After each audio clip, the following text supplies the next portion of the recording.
The motherfucking world is a ghetto, full of magazines, full clips, and heavy metal when the smoke settles. I'm just looking for a big yellow. It's 6-inch stiletto, Dr. Dre. Hello. Percolating, keep 'em waiting while you sitting there hating. Your bitch is hyperventilating, hoping that we penetrating. You kids nating, cause I never been to Satan. For hardcore administrating, gangbang affiliating.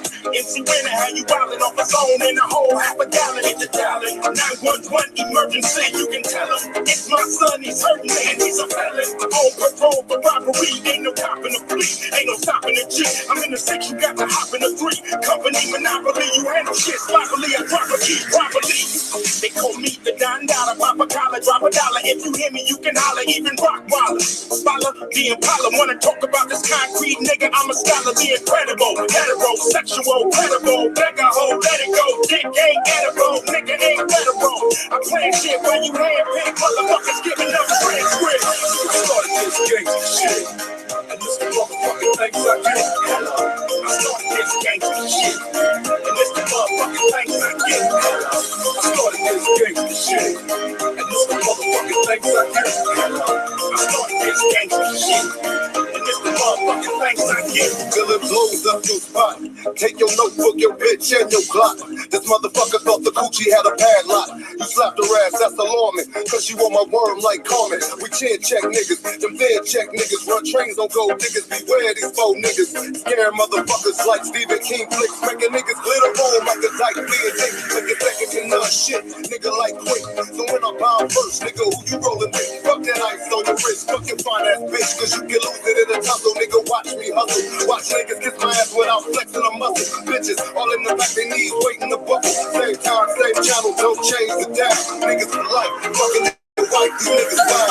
I started this gangsta shit, and this the motherfucking things I get. I started this gangsta shit, and this the motherfucking things I get. I started this gangsta shit, and this the motherfucking things I get. I started this gangsta shit, and this the motherfucking things I get.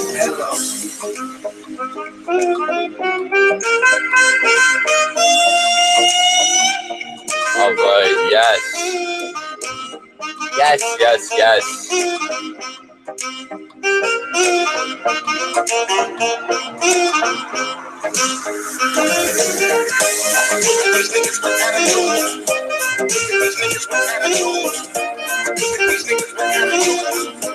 Look at these motherfucking SJWs.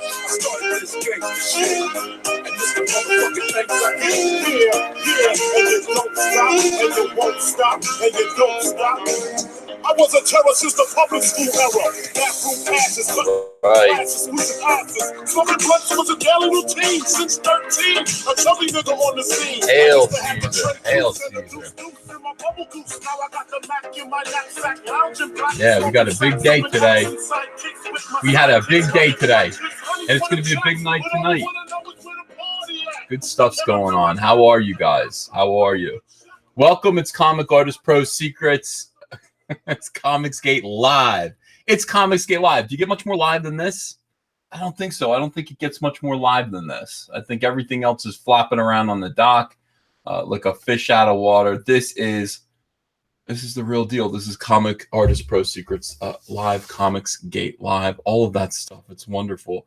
Yeah, it's great to have you guys here tonight. 385 people watching. Good stuff. Good stuff. Yes. Will there be pie?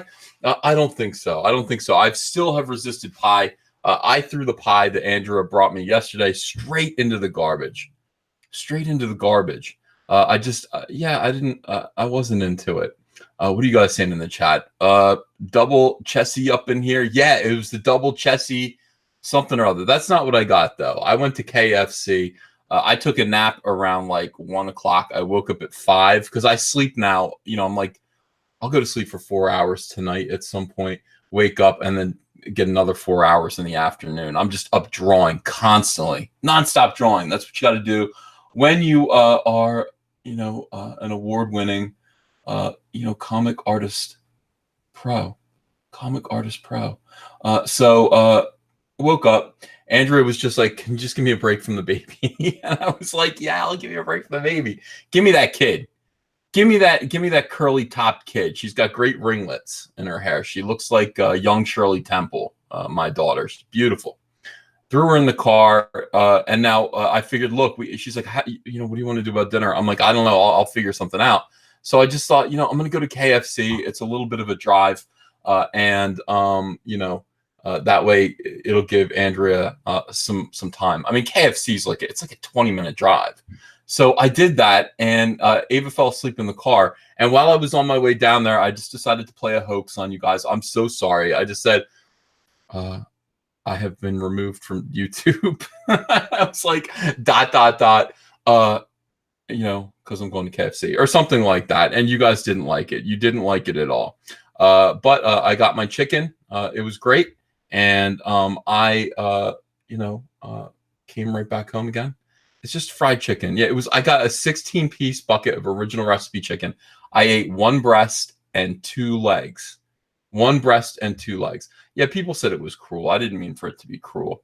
Not at all. We got Ben Hennessy from Cautionary Comics here tonight. Ben, how you doing? I'm good. You scared people. You can't do that again. You know what I realized just now, Ben? I didn't put my headphones on. So let me put my headphones on. I can hear you coming out through them, but I'm multitasking tonight and a little discombobulated. All right, there we go. I'm just coming in to visit everybody, and good hanging out. Yeah. Oh, it sounds so much better when I got headphones on. I can hear my beautiful voice and the nice bass. I can bring my voice down the bass. How does that sound in your ears, Ben? Listen. The bass. If you were a woman, would you be into it?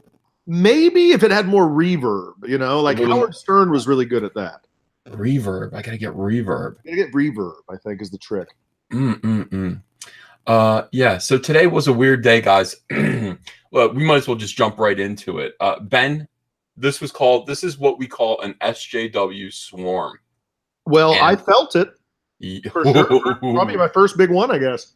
Everybody felt it. It was like, is it the biggest one? I don't know if it's the biggest swarm I've endured, but they're definitely coming for me. Yeah. Usually it's kind of shotgun out, a little bit. They'll come for Zach, but Zach left Twitter, so he's, they can't get him. They're full on coming after me. And I've seen a bunch of them just go, we got to deplatform Ethan Van Sciver. We got to get him out of here. We got to get him off Twitter. We got to get him off of YouTube. What for, guys? What exactly is the problem? What are you afraid of? Can you hear that noise? Can you hear that, or is that just in my side? Yeah, I can't hear anything. Okay, it disappeared just now. There. Wait. Is it going to start again? Ben, when it starts again, I'm going to say, Ben, do you hear that? I'm ready. Okay, just be ready for this. So here's what happened. Here's what's going on. There it is. Nasser joined. No, I know, but did you hear the noise? I did not hear the noise, no. Maybe it's my headphones. Maybe I'll change. I'm just wearing little earbuds, and they might not be any good. So let me get some different earbuds in. Nasser, what's up, buddy? I'm pissed off. Whoa. Well, hang on a second. Why are you pissed off, buddy? Because of Jeff Lemire and Bill Sienkiewicz today and yesterday. Yeah. Them and it's them and the attack groups that they incite. That really grit me. But you know what it tells me is that they're just worried it's just a creator thing. They're worried about the competition. I think that's really all it boils down to. Nasser, I don't give him any excuses. I am so pissed off. I bought almost every single book I could find with Jeff Lemire's name on them, and I told him, give me your address, I'll mail them back to you, but he never did. I really wish he would have, though. I missed that. I was deaf. I was deaf for like just about a minute there while I changed headphones. Nasser, I gather that you're unhappy today. You are enduring part of the SJW swarm. Now, I want you to understand that if these people were not scared, and they're scared, and I don't know what they're scared. Why are they scared of us? Hey, they keep telling us that we're nobody, that this isn't a big deal, that we're, they keep telling us we're garbage and beneath their notice. And yet, and by the way, and we, raising $1.45 million in 4 months, that we're nothing, right? They give us all this attention, but we're off here doing our own thing. It pisses me off, especially people I'm fans of. I got so pissed off today and yesterday because first it was Jeff Lemire, then today is Bill Sienkiewicz, then there was this local artist that I met at C2E2 that I really liked his stuff. He was posting on Facebook today, all you Comicsgate a-holes, blah, blah, blah. It just gets me pissed off because that dude knows me, and the pros that call me that, they don't know me. So in either case, it's like, how are you just going to label me all these things? Because this local guy, he knows me. He never had a problem with me. I'm Comicsgate. Now I'm an a-hole. These pros never talk to me, and they're calling me all these things. It pisses me off. It's okay, buddy. It's okay. Part of the game, I guess. Simmer down. This isn't genuine. Okay, has nothing. You can't look at this and say, hey, this is an insult because these people. How many times have I said on Comicsgate Live? How many times have I said that SJWs weren't real people? Their politics, their ideology, chunk packed and formed, and like rotten tuna fish, shaped like human beings. They're not real people, so they're not behaving in any way. You're seeing it's as if like a bunch of vegetables formed a human being and then started acting irrationally, and you were like, hey, knock it off. They're vegetables. It's invasion of the body snatchers. You can't look at these people and their behavior and go and take it personally. You just need to take it for what it is. This is an organized attack. They have a secret room. We know all about it. Yes, they do. Yes, we know all about it. It's comics pros. It's some of the biggest comics pros that are SJWs on Twitter. They all meet together on Facebook in a secret room. We have a few screenshots, and they organize and plan this stuff. They create their own accounts. They create these fake accounts. I just wonder about the amount of time that they could be creating, but they're spending on this bull. On my little website, thecautionarycomics.com, I can see trended from yesterday that there was sustained DDoS attacks, denial of service attacks against my website. Why? What's the point?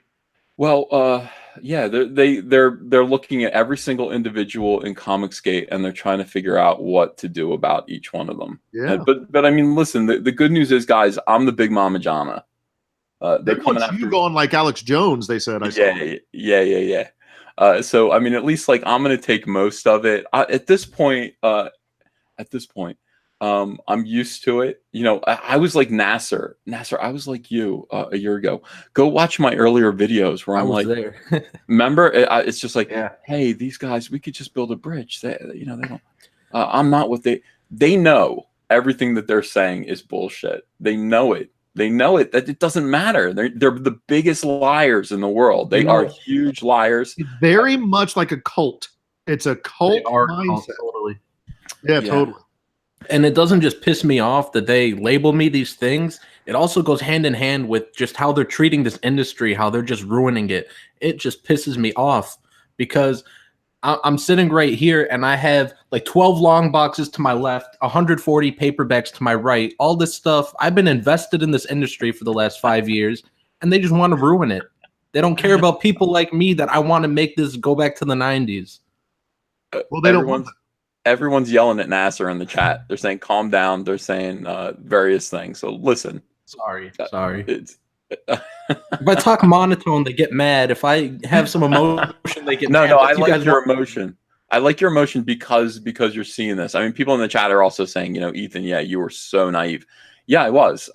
And some of these same people are coming back to me now that I've kind of got my bearings, and I know what's going on. I have a better idea of what's going on, and they're going, where was the old Ethan that wanted to make peace? It's like, hey, where was the response? You know, the old Ethan gave it a shot. You know, Ethan gave it a shot, and he just went, when I do that, you sucker punch me from behind. Oh, got it. Okay, all right, my bad. Let's try it a different way now. Let me completely annihilate you. And that is what Comicsgate is doing. Right. We are, and they're scared. They are scared because, not because of their own futures, yes. But really, the truth is, we're offering opportunities to young, up-and-coming comic book professionals that, you know, they might come our way and speak their own voices. And by the way, their voices might be conservative. They might be right-leaning creators. And remember, I mean, you know, even though that is, you know, not what Comicsgate stands for, you know, Comicsgate just stands for, it's not even political necessarily. It's more like, hey, people should have the right to earn a living in comics, to put out their product to fans, be apolitical, not have to deal with SJW nonsense. Just go ahead and go straight to the customers, be nice to the customers, set a good example, get your work out there, grow, make money. We're entirely, I mean, they keep saying, well, they're all about money. Yes. We keep saying that. That's Listen, exactly they're right. not. Here's what I realized. They do feel funny, and as much as we want to laugh about it, they view themselves as warriors 24/7. That they want to deplatform you. They don't want you to have a job where you can't feed your children. They view themselves as comic book creators. Secondary. That's secondary to their main mission of being a cultist. And they're going to do whatever they can every day to eradicate what they feel is their enemy that they're in war with. Right. So people are asking about Billy Tucci. I will tell you what happened with Billy Tucci. So first of all, here's the story. The story is Billy Tucci did come on the chat, and I'm not sure how it got brought up. We started talking about Darwin Cook. Billy Tucci basically said, Darwin would be Comicsgate. And Billy was Darwin's best friend. I mean, this is the thing. I mean, nobody can deny that Billy was Darwin's best friend. Now, when Billy said that, I went, yeah, I think he would. Now, I knew Darwin. Look, I hung out with Darwin maybe 6 times in my whole career. They were really good times. I mean, you got a really good feeling about Darwin. The first couple of times I met him, he busted my balls about how detailed my work was. He's like, look at you with all your lines, because he was the opposite. Just, you know, just on a very superficial visual level, his style is, you know, simpler, and my style is like, there's a lot of stuff there. So you know, Darwin made fun of me, but we kind of became friends. And there's a whole thing where like, and I gotta be vague about this because this is so trap laden. But there's this whole thing where like throughout my time with Darwin, people who were sympathetic to, you know, being Republican, being conservative, kind of right-leaning views, would say he's one of us. He's one of us. And Darwin would kind of like, well, you know, like that. You know, he never said anything like that. He just was so hip. He was so cool. He was his own man. Was he a conservative? He seemed like it at times, but he was kind of like, things like that were a joke. They were beneath him. He was on a whole different level. Right. And I remember one conversation I had with him. I said, you know, Darwin, I wish you would come back to DC and do a sequel to New Frontier about the Nixon era. Okay, so do a new comic book, you know, about the DC superheroes during the kind of Neil Adams, Denny O'Neil era of DC Comics during the Nixon era. So like that kind of like Vietnam petty cynicism, the war, you know, all of that stuff. I would love to see you do that. And he just went, no interest. You know, to me that seemed like, oh my God, that'd be I would love to read that. He was just like, no, I'm doing this film noir book, you know, for Dark Horse. And I was like, so disappointed. You know what I mean? I was just like, yeah, but I want you to be who I want you to be. And Darwin was going to be who Darwin was going to be. And that's just, you know, that's just who this guy was. So anyway, so that was the conversation that happened on Comicsgate Live a couple nights ago. Now, somebody alerted Darwin's widow, who I also knew, you know, and kind of let her know, hey, Ethan is claiming, I don't know what was said, but in any case, here she comes, and she's very angry about Comicsgaters. Oh, and also somebody else posted on Twitter. We don't know who this guy is, but posted on Twitter, hey, you know, a quote from Darwin that was very much like, if you listen to his own words, he says what he believes. I mean, his own words. You know, you can determine how he feels about stuff. And said, yeah, Darwin would have been a Comicsgater. And of course, you know, this infuriated his widow, who was, you know, a lefty. She's a liberal, as far as I knew. And she went absolutely ballistic, and then got angry. Like, no, Darwin would not be Comicsgate. Now, at that point, you go, or Darwin hated Comicsgate. And at that point, the fact that Darwin had left us before Comicsgate was even a real thing, Comicsgate didn't exist until the milkshake incident, I would say, which was like May or April of 2017. We lost Darwin in 2016, so Darwin didn't know that. But yeah, it's quite possible. You know, Darwin did not like Trump. I know that he didn't like Trump. He didn't like a lot of things that, you know, I think you know, American Republicans stand for.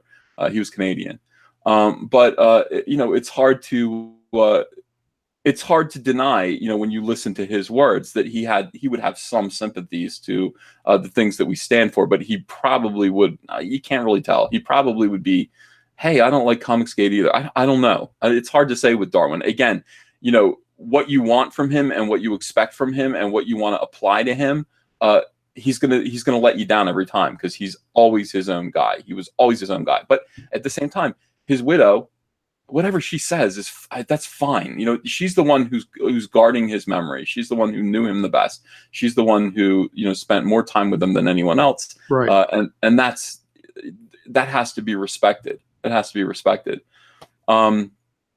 Today, somebody also posted a clip, and I'd forgotten that this was the way it went, but indeed, somebody posted a clip of Billy being the one in, you know, during our Comicsgate live chat, saying Darwin would have been Comicsgate. Well, to the people that replied to her, nobody knew who she was.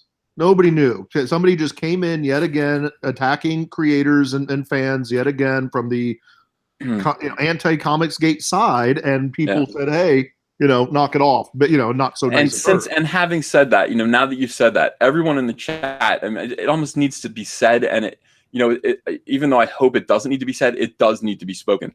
Do not, under any circumstances, bother, tweet, harass. Do not send any messages to her, or in fact, do not talk about this at all. Don't get into this in Twitter. This is just like, it's such a sensitive subject. Probably best. And unless you were there, unless you have any kind of, you know, connection to it in any way, you're intruding, and it's just not your place to speak about it. It's not your place to defend me. Even I don't need to be defended. You know, I'm fine. You know, while I was writing what I wrote to Darwin's widow, I was looking up at the heavens and just saying, I know Darwin is seeing me right now. So let me make sure that every word that I type would be okay with Darwin. And I think I did okay. Yeah. And you go back and you look at all my responses, the way I treated her. I think Darwin would be okay, and I feel that in my heart, and so I'm okay with the way I responded to this situation. But then again, it doesn't really matter what happens with the situation. It doesn't really matter what I did or what I said, because that wasn't the point. The point is for SJWs to weaponize the situation, right, and turn it against us, and then just say whatever they want. Whatever I said, it means something else. Right, and that's the lowest part of it, to weaponize a widow by feeding lies about a group of just other creators that, you know, are just don't believe what you believe. You're going to weaponize information to a widow. That's what they did. Yeah. All right, let me read some of these super chats here. Bagel Goose, $2. Bring Cecil in. Yeah, he's welcome. He's got the link. Johnny Dollar, $10. Thank you. Say, Uncle Ethan, are you accepting all covers of butter? Well, it's not my choice to, it's not like I'm rejecting them. He says, I would love to commission a musical friend to interpret butter. I'm assuming you're cool with that, but I wanted to double check first. Of course, go ahead and do whatever you want. It'd be funny. If it's good, I'll play it. Z Ryan, $5. I have 16 Comicsgate comics coming to me. After Jawbreakers and Dylan, I won't be back to the comic shop until they come back to me. It's a common attitude right now. That's just reality. Custom Songmaker, $5. r/comic books mods banned Zach today and messaged him, enjoy your shitty book. Then they said he's immature. I said you are, so they banned me too. I'm telling you, this was all coordinated today. Yeah. How's your father? We'll talk about Billy in 1 second. Break all day, $2. Thank you. EVS chicken pot pie, triple XL shirt king. No, I'm 2XL. Actually, I'm wearing just an XL right now. Rag Muffin, thanks for $2. Red Diaper, Doper Babies. That's the new name. Doper, yeah, I would say dopamine dopes. I mean, this is the thing. They exist entirely on the dopamine hits they get from, being horrible on Twitter, harassing people. I got a nice note from a blogger that I really like who said, I'll read some of it here, and I'm not going to name his name, but I'm a big fan of his blog, and he's hard on us. Like he's not Comicsgate, but he listens, and he's been listening all along to all of our channels, and he comments when he writes a blog. Every now and then he'll talk about what he's seen. Right. So I really respect his opinion, and oftentimes I disagree with him, but when he says something, it's kind of like, hey, that's important. He said, I feel bad for the guy who made the initial tweet. I don't think he's a false flag, as some are speculating. I don't think he meant anything at all disrespectful. I also feel bad for you. You had nothing at all to do with it, yet got pulled into it. You then showed how someone should respond when put into such an unenviable position. I think everyone could have acted better except for you. You did everything right. I was like, damn, okay, good. So that like made me feel also a little bit better about what I did. Oh, hey, Nerd Wonder, how you doing? Oh, I'm doing good. I hear I'm betting this has to do with what happened the other day. No, it's the ongoing that we're going through. It's almost like we're going through a storm right now. This is what SJWs do. They're going to spaz out and throw things. They plan these kind of coordinated attacks. Yes. It's like a shark swarm. It's gonna die down, but for the minute, everybody's like, "What the hell is going on?" Well, that's what we're talking about right now. And I would love to talk about something else, but the chat wants to talk about this. I think most of all. And we got to talk about it because it's reality. It's what's happening right now, and it's I think it's an interesting subject. Anyway, it also kind of proves me right about my thesis on who these people are and what's going on in comics. And the thing is, it's like they never fail. They do everything that you expect them to do. What they did with Darwin's Widow and this whole situation. I didn't see that coming at all. That was a blindside. That was really scary and awful and disgusting. Did you see what she said back? No, I did for a little while. I muted her now because I think that there's nothing else that she could say. What I mean is the SJWs suddenly went up to her and said, "This is what we've been telling everybody forever," and then she told them to shut up too. It became this very interesting spat.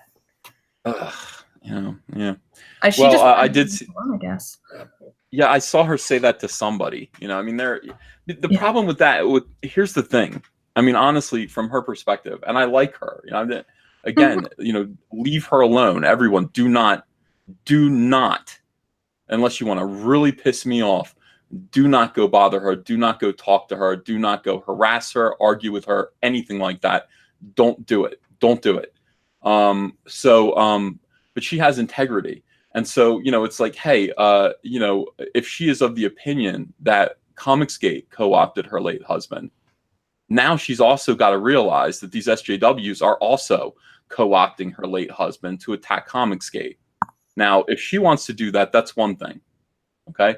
But I mean, if a bunch of other people are grinning and enjoying this and snickering and doing the, being disingenuous about it, I think she's got enough. I think I am judging her correctly to assume that she would call them out on it too. And I'm happy to hear that maybe that's what's going on. Yeah, I mean, she just wants to be left alone. Nobody wants that. Like, honestly, if you're in mourning and so forth, who wants to be dragged up to be somebody's prop?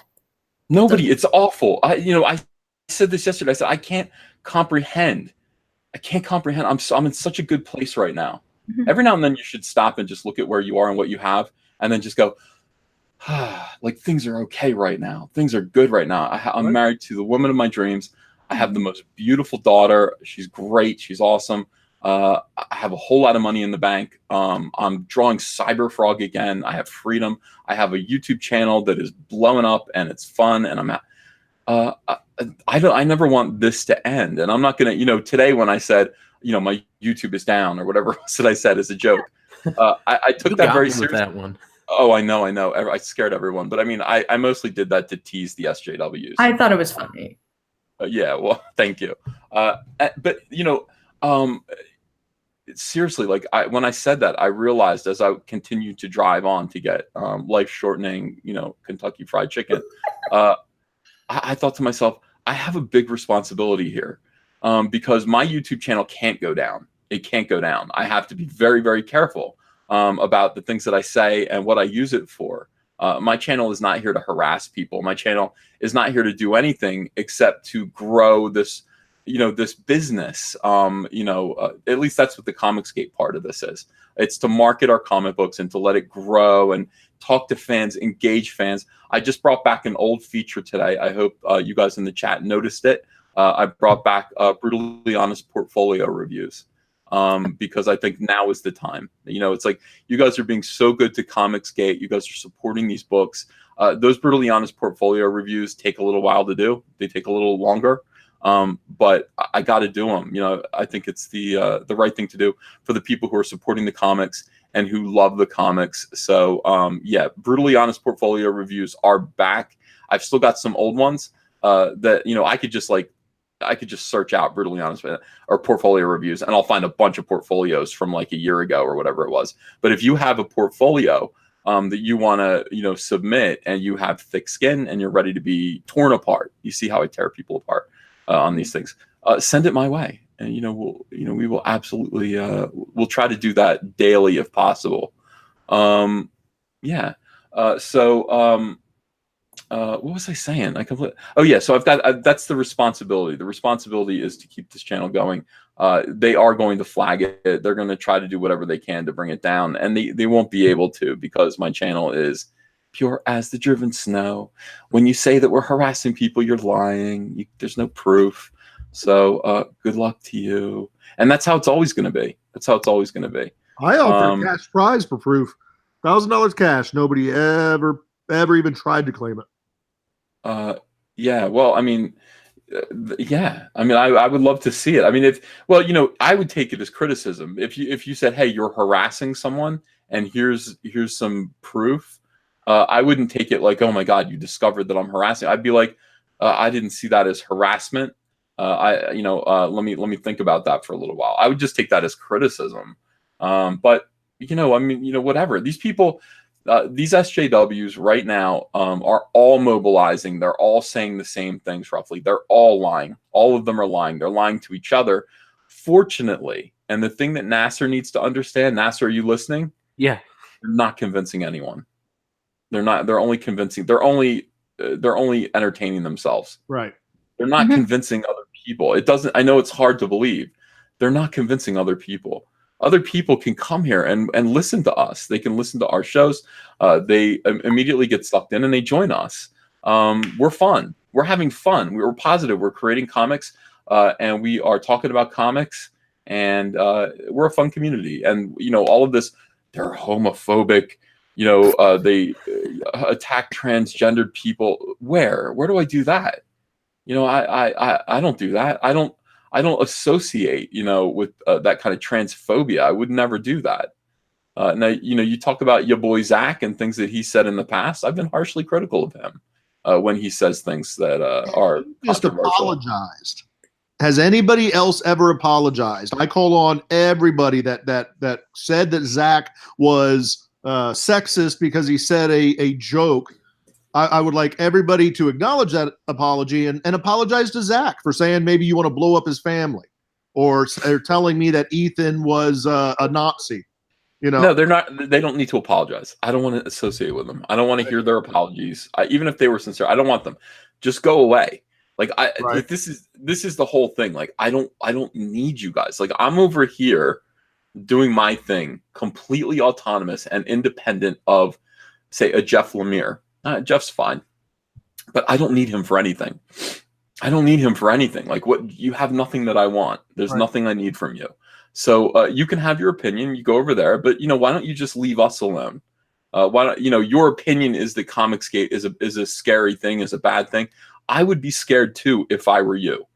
And I would be if I were concerned about whatever it is you're concerned about bringing the next generation of creators on board to be social justice activists within the big two and drive this comic book industry further into the hole that it's digging itself into. I would be worried if that were my objective.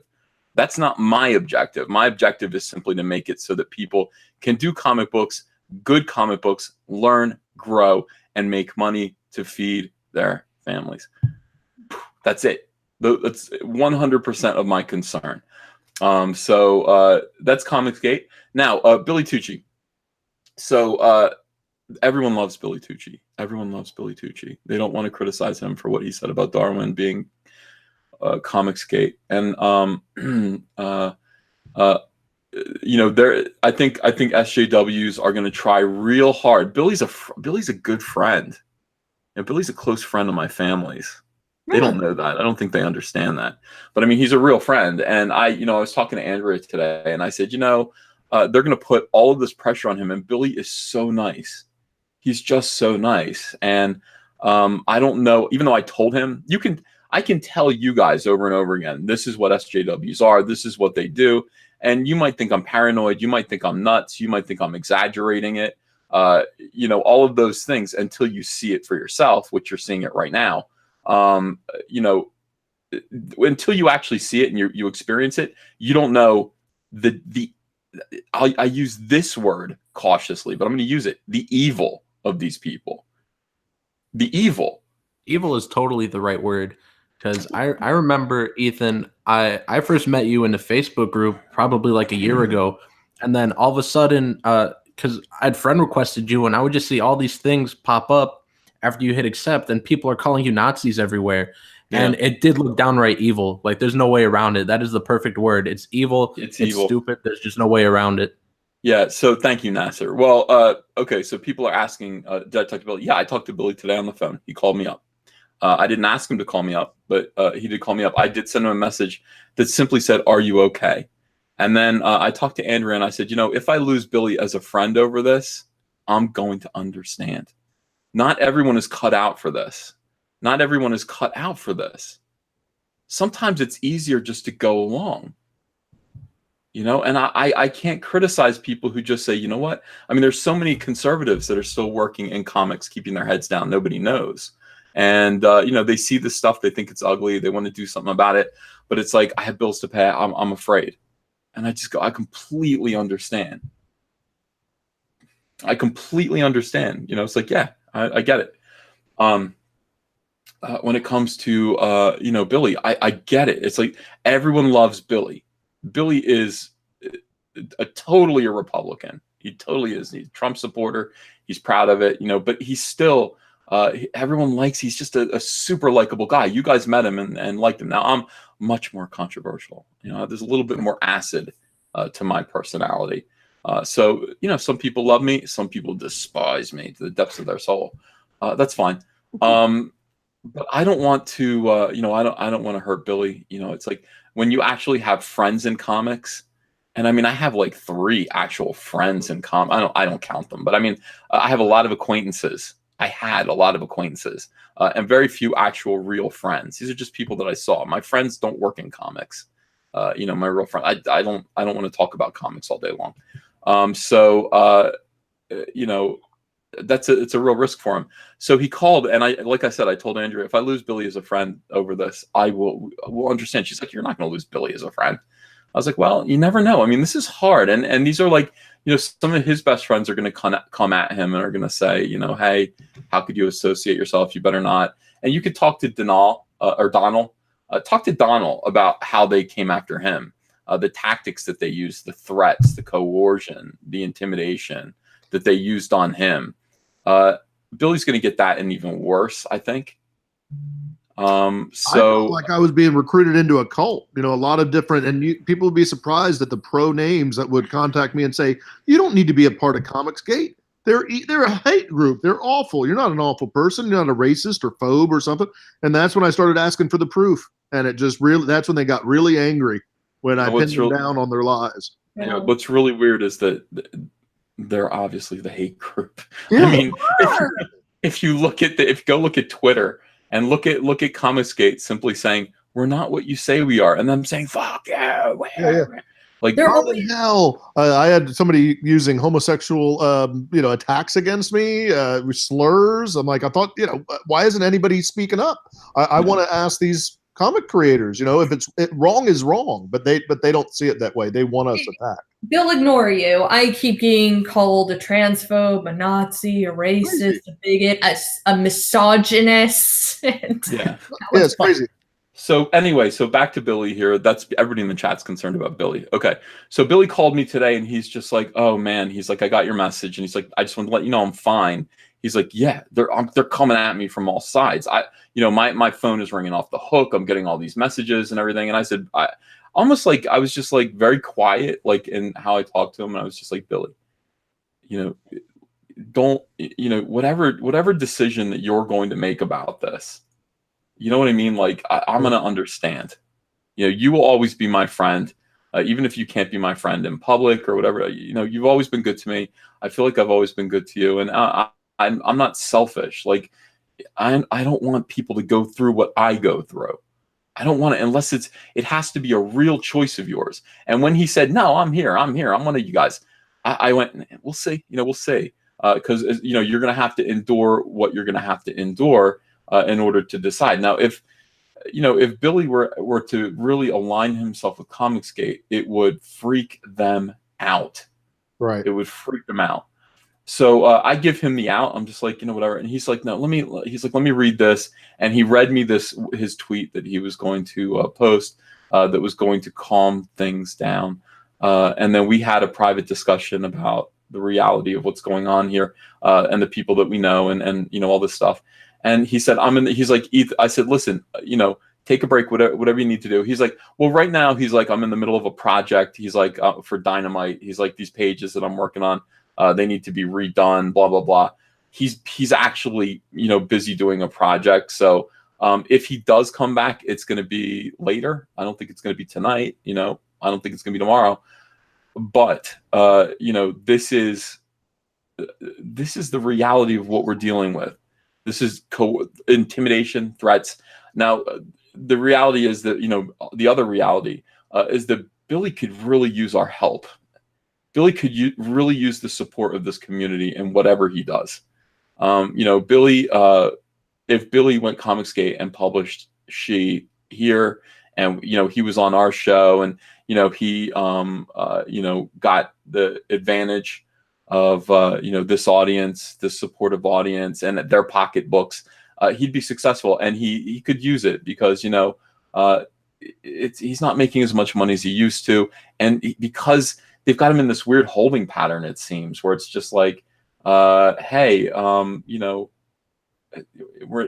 turn in all these kind of pitches and none of them go through, none of them get accepted, but hey, keep in line or else your career. That's a bad spot to be in. It's like it's a bad spot to be in, to be like, well, if you go Comicsgate, then your career is over. But it's like, if you don't, your career kind of is stalling out anyway. You're not making any money. You're doing too many conventions to pay the bills.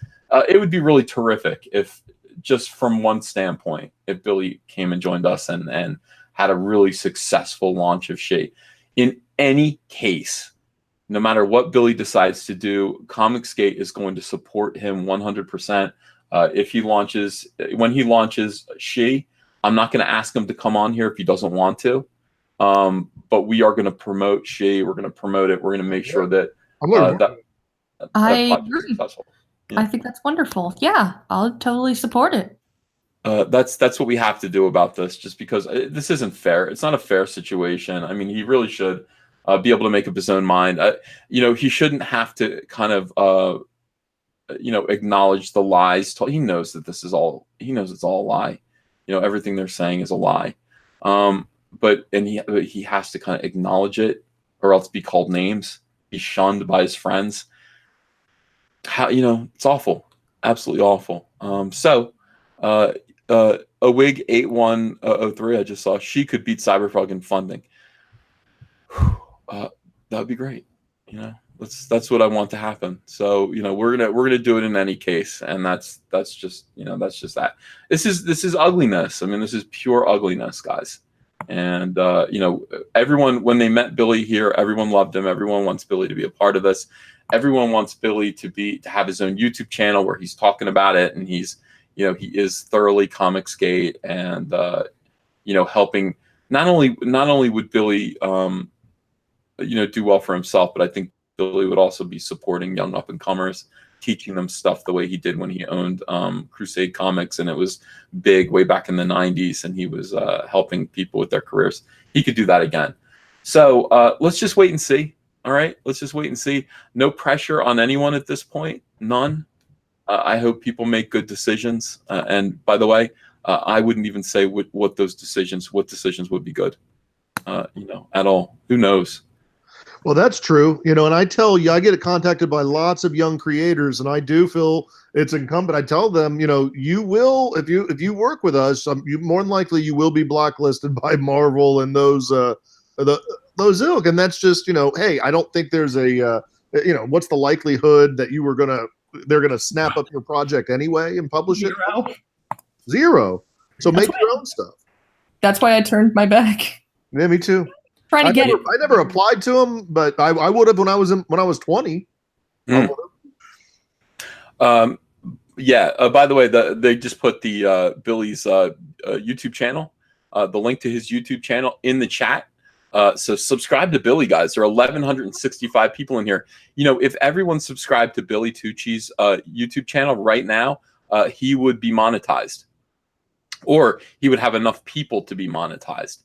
So if everyone actually clicked that link, he would have over 1,000 subscribers, and he would be monetized. So be good enough to subscribe to Billy Tucci. Could the mods please put that up there one more time? And there it is. Mr. Thundaro there has that link. So just go there, just click that subscriber button and show your support for Billy. One thing he did say today on the phone was he said, dude, he's like, I had like 15 subs, and then I come on your channel once and I'm at 300 and something right now. I was like, hell yeah, that's how it is. Yeah. That's how Comicsgate is. So, everybody do it. Like, seriously, nobody don't do it. Everybody go do it. And let's see him get up over 1,000. I think that would be so cool. Be so cool. It's just us. I mean, Comicsgate can flex a little muscle. Yeah. Everybody is part of that muscle. Everybody's a fiber in that muscle, and everybody, pulls together, and we get great things done. And, 637 subscribers right now. 650. Everybody's doing it. That's awesome. Wow. Cool. That's awesome. And we have so much fun planned for the rest of this year and 2019 as an alliance. I'm excited. I mean, everybody just we got the party over here. That's why everybody's coming over here. And people, totally. It's great. Yeah. Yeah. I'll remind you again. We'll do this. Wow. Is it 701? Can we get him over 1,000? Is it possible? If we could get him over 1,000 right now, that would be hilariously awesome. And I would be, I'd be thrilled. I'd be absolutely thrilled. And so would he. I mean, he actually cares about that. He was happy about that. And let's get him to make some videos. And again, it doesn't matter. We can't be this, they're like, this is a cult. You guys are a cult. No, we're not. We just care about comics.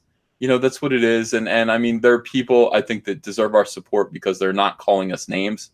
And we definitely have more fun. That's right, Corinne. They're miserable. My God. We all don't think the same. We are not a cult. A cult thinks exactly the same. We have so many different people, different backgrounds, different religions, from all different areas of the world, right? Tell them to watch the I Am Comicsgate video.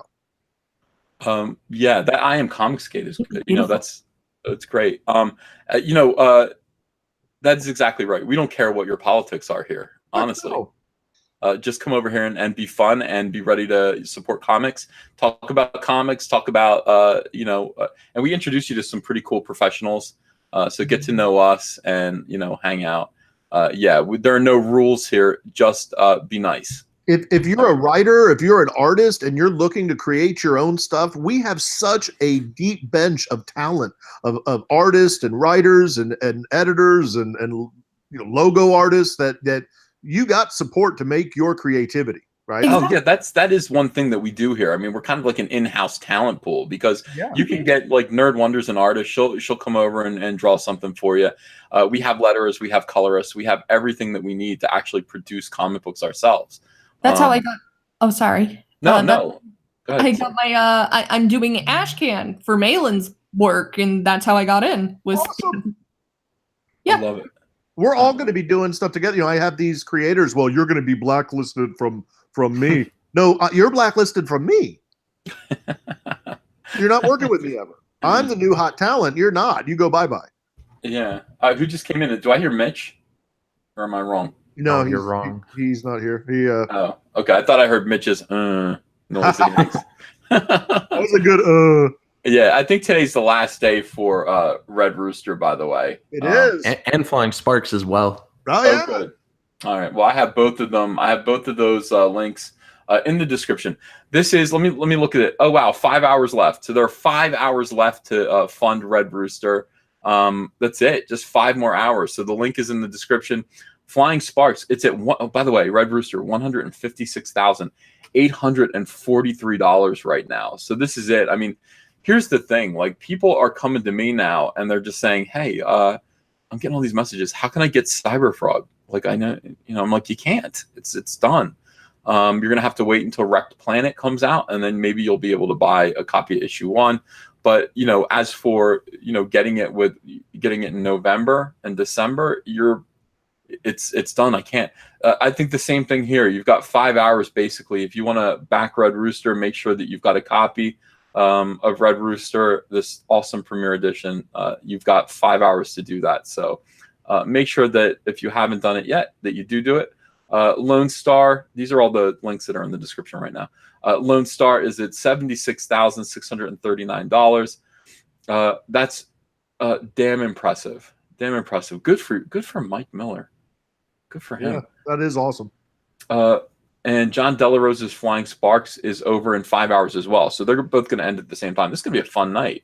Totally. $25,090. Great.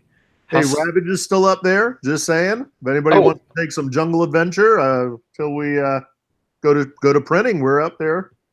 Yeah, I'm so glad Kelsey's with us. Kelsey Shannon is Comicsgate now, and I think he had a moment of doubt and pain. Right? Yeah, I agree. But no, I'm happy as well. I mean, he rocks. He's really cool. I like him. He's got to get a better setup though. Yeah, I could hardly hear him when we had him on. You have to become kind of professional broadcasters here. Part of being a comic book creator in this day and age is you need to have a Blue Yeti microphone. you need to be able to do a radio show. You've got to be able to use social media and talk radio essentially to help market your book. So he needs better equipment, but we'll see if we can get him that. And it's great. I think again, when you first see that swarm, it's fight or flight. It's like who's gonna fight, who's gonna stand and fight, and who's gonna run. And that's what everybody has to decide. You figure that out. I think that it's a few people that really are ideologues, and then they set up these fake accounts to seem like they're bigger than they are. I think it's 10 people tops. I think it's more than 10. I think it's in comics land. I don't know. It's always the same 10, 20 people doing the attacks, the responding, the same IP addresses I found today. What? No way. So I get the same attack on my web server coming from a set of 10 different IP addresses. That's it. Really? Yes, sir. Same usual suspects will gang up on you every day. I'm working on finding out who they are and to notify their ISPs and do the whole thing by the book. Wow, that'd be great. That'd be fun. Yeah. Yeah. I don't know if they're the same ones on Twitter, but I do know that someone's repeatedly attacking my website for some reason. It's a little 5-page website about comic books, an indie comic book. It's not a big hot target, Pretty sure it's one of them. Yeah, the Twitter people are really crazy. Yeah, right. Unless somebody really is worried about the Amazon invasion and predatory attacks or something. Like, what's got y'all upset? Yeah, they're really upset about Jungle Comics and Ravage. Very upset. Yeah. The Rookie Critic, thanks for $5. I want to make a Comicsgate vid that shows that it is full of good people. I looked it up and only saw negative things. I want to show the positives. I'm not sure what you mean. Looking for good people. You looked it up and only saw. Oh, I see what you mean. You only saw like people talking about us in a bad way. Well, good. Do it. I'd love to see it, Rookie Critic. That'd be fantastic. Yeah, I'd love it if you'd share it with me too. It wouldn't be hard to make, you know. Vile Ned says, Ethan, could you reintroduce everyone? Okay, so the fellow with the avatar with the hat and the sunglasses is Ben Hennessy. He is the founder, president of Cautionary Comics, and great guy. You know. Well, thank you. The red light kind of thing there, the eyeball light. That's Nasser. Nasser is the creator of Stardust. Beep boop beep. Oh, Nasser, I'm gonna kill you. Just say, hey, I'm Nasser. And then the little cartoon face there is Nerd Wonder, and Nerd Wonder is a cartoonist. She's how would you describe your work, Nerd Wonder? I guess really cute. A lot of people. It's very, I guess, weeby based. It's very anime, chibi stuff. Super cute. I just like drawing cute junk. That's awesome. All right, very cool. So that's the chat, and then I of course am Ethan Van Skyver. Harry Bergeron, thanks for $4.99. Nasser, you have to understand that most of them are being lied to and believing it. I guess that's probably true. I think there's a good percentage of them that are just hearing, hey, they harass marginalized people. I always hear that. You harass marginalized people. And it's like... You know, Ethan, one time someone was trying to explain to me, they were like, you wouldn't understand why they use block bots. They're marginalized, and these comic skaters just come after marginalized people. And I'm like, I don't know what you think the name Nasser Rabadi looks like, but yeah, I'm not a white dude. I know. And plus we marginalize you here. And yeah, totally. Yeah, I think you're the only marginalized person that we abuse, to be honest with you. We do. Oh, excuse me. It's just a buzzword they learned in community college. BuzzFeed. That they're regurgitating over and over again. They're pseudo intellectuals. It's I don't know. We don't want to marginalize Nasser. On the contrary, we want to uplift him and bring him out of the margins and into the mainstream. Nasser's going to be the next Stephen King. Well, I think you're right. Everyone loves Nasser. Nasser fought for this, by the way. He absolutely fought to be a part of Comicsgate. Right. That's a big deal. Guts. Nice. Bill Stevens, $5. Yes, the SJW Swarm is your comic coming true. That's my mind being blown. Yeah, how about that? Might be. Yeah, my comic is about alien hornets coming down and turning human blood into like feasting on. Ethan, I've never asked, but do I survive? No. Damn. All right. Well. But I mean, don't feel bad because most people don't survive. Yeah. Wait, did I survive? No. If I don't survive, bro, you're not surviving. I don't think any of us survived. I was only a baby. Nerd Wonder survived. I'll protect you, Nasser. Oh, I survived. Whoopee! Nice. Thanos got me, but not this time. Not this time. 20 years of hell being chased and pursued by hornets. Absolutely. It's not really, the living envy the dead. Hi, Donald. How you doing? I'm pretty good. How's everybody else doing? Fine. We're hunkered down We survived the day, man. We survived the day. Yeah. Pretty crazy. Ethan, did you survive? Yes, in a way, as Cyberfrog. Cyberfrog represents me. Donald, are you enjoying the swarm that's happening right now? I think it's hilarious. These people are losing their fucking minds. Yeah. What do you think is the cause of this? What's going on? They're just crazy, man. They're all.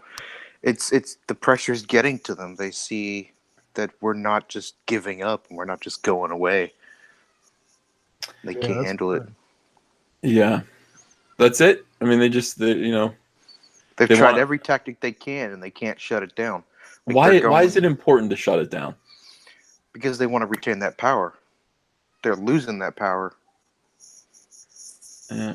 Their worldview is collapsing. They thought they were at the top of the mountain and they were set in their beliefs without traveling or ever leaving their bubble from LA or New York. They never saw the world.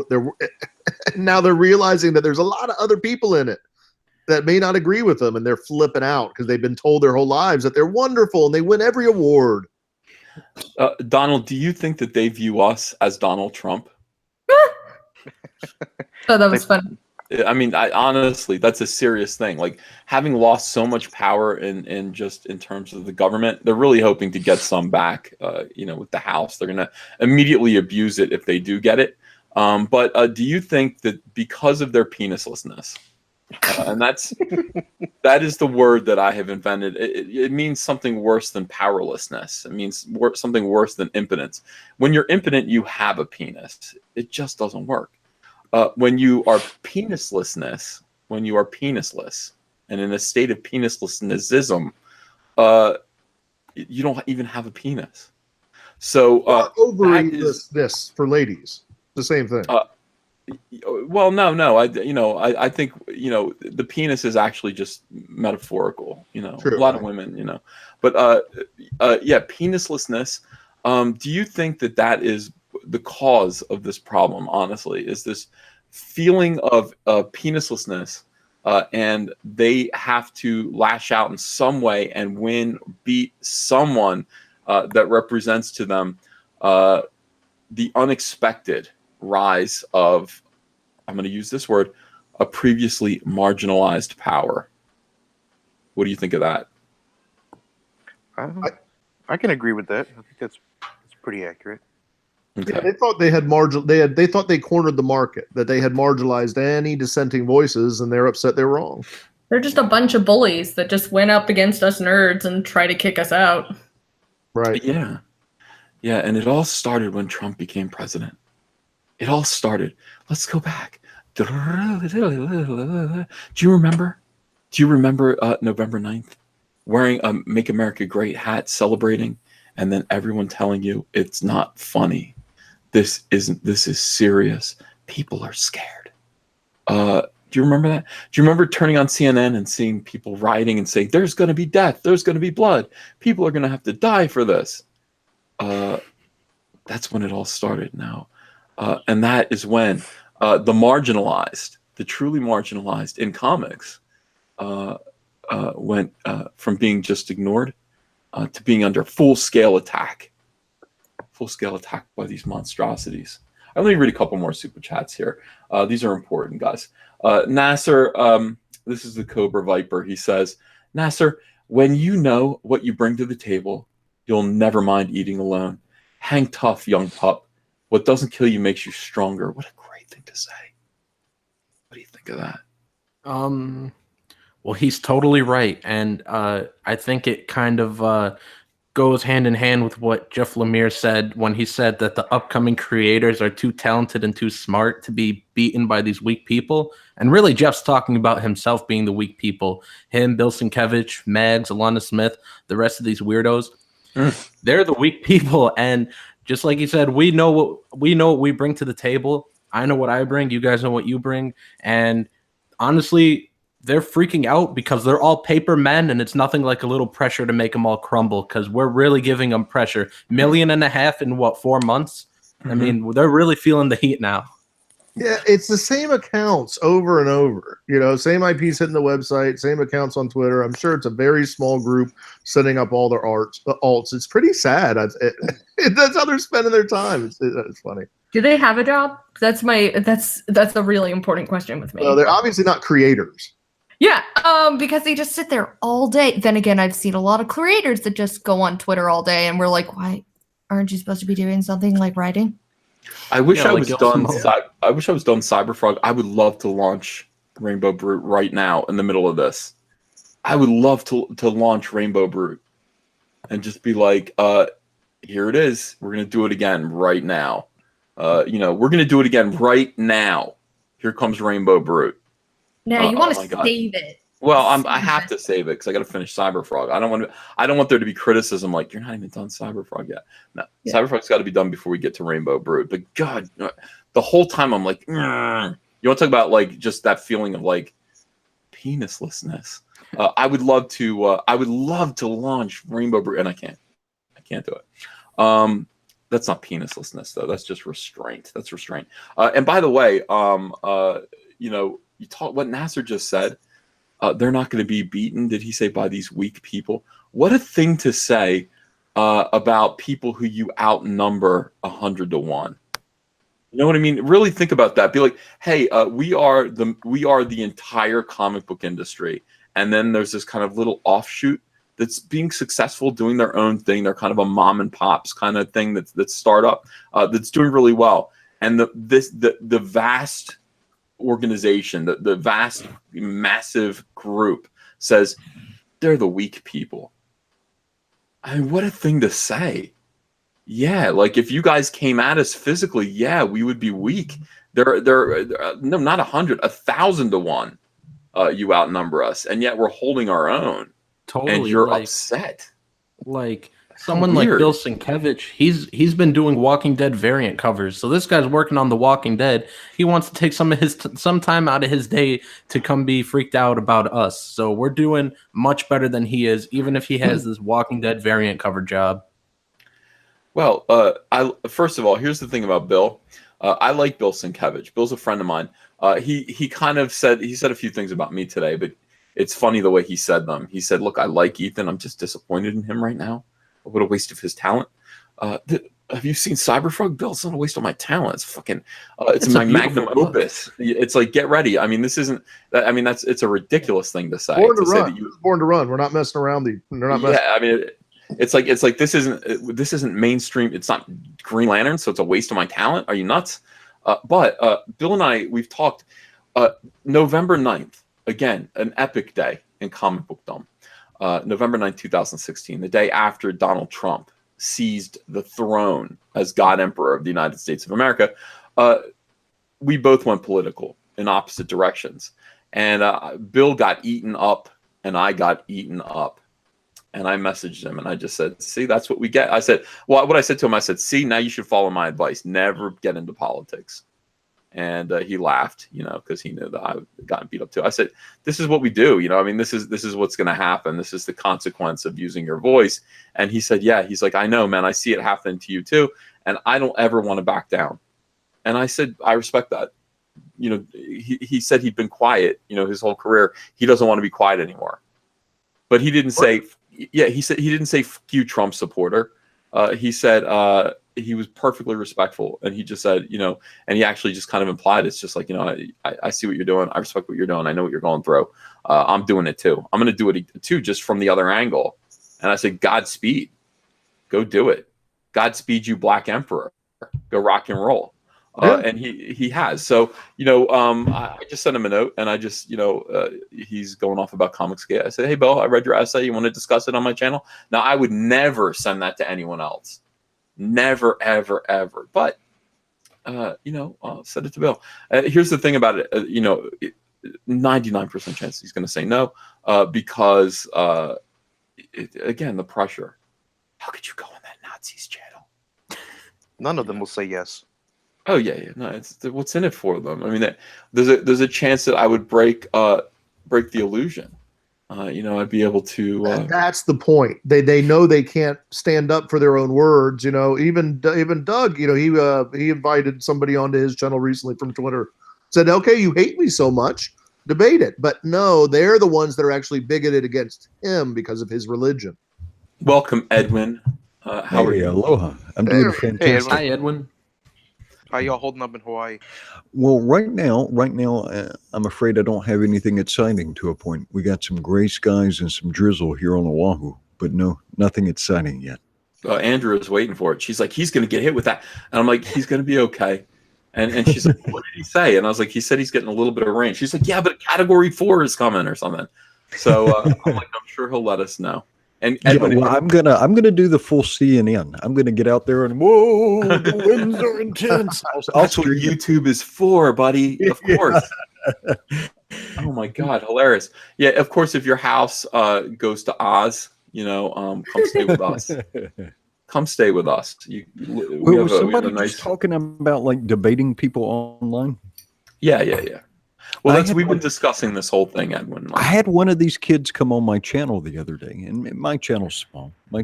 We have a intimate little audience. But this kid was saying, yeah, if you disagree with the Comics Artist Pro, or if you disagree with Ethan or anybody in Comicsgate, the professionals, you'll get censored. I was like, oh, well, What? I was like, we can fix that right now. Come on with me and explain to me what you're talking about. And he didn't have anything that was coherent. I think SJWs just need a villain, and we're the villain right now. That's okay. They just it is what it is. I don't take any of it personally because it's not true. It's like if it were true, like then it would be really painful. I'd be like, oh, they figured out who I am, and they're dead on, and my God, and none of this is true. There's no weight to it. It's not who I am. I know these people. I know what their motivations are, what their agendas are. They're all suspect. They're all weird, and it's fine. So, but I like what the Cobra Viper said. This is a great expression. He said, "When you know what you bring to the table, you'll never mind eating alone." I mean, my God, like that's just what I said about Jeff Lemire. I was just like, Jeff, leave us alone. There's nothing we want from you. You're great. Go do your thing. And we shouldn't just be bothering stepped on you. himself. He just stepped on himself, and you know where this comes from. He's a writer. He's a writer for a Marvel comic called The Sentry, and the number one came out in June, sold about 33,000. Number two came out in July. It dropped 9,000 in sales. I would imagine when we get the sales data, the next one's going to drop another 5,000 or 6,000. Right, so it's on a quick path to being a 10,000 issue selling comic at Marvel. Yep. But more than that, his editor is Tom Brevoort, and his assistant editor is Alana Smith. Oh no! So, I mean, you know where Funny. this is coming from. Yeah. You know exactly where this is coming from. Yeah, but you know what? I've never said anything about Tom Brevoort or Alana Smith. But then again, Zach obsesses over them. So I mean, I'm gonna. That's fine. I have, and other people have, and Yeah. and here's why. Can I share, or am I interrupting something? No, do it. Like, I don't want Marvel to be Republican comics. Far from it. Because there's all these great voices, and some of them are leftists, and some of them are liberal, and so I don't want it to be about politics. But something is wrong within a company the size of Marvel that publishes approximately 125 comic books a month on all the reoccurring titles. You cannot name a single visible Republican writer or editor. I can. Not editor. But Writer or editor, not one. Yeah. On social media that I can point to and look where these not people that they'll let you know. But I'm telling you, Edwin. Oh my God. But I wish I could spill it. I wish I could spill hear it. this You'd though. be like, Hear this though. Why can't they share? Because I know how Brevoort voted. I know how Matthew Rosenberg voted. Yeah. I know how Alana Smith voted. I know how every of these people voted, because they'll tell you every day. They make no bones about it. They say, if you voted for Trump, we will remember. Yes, I will too, and be your friend. That is so scary that it's like they've become this kind of weird, creepy hive mind. And I heard that Tom Brevoort, I think it was Tom Brevoort, abandoned his own son, disowned his very own flesh and blood for voting for Trump. Yeah, but to his defense, it was probably his wife's boyfriend's son.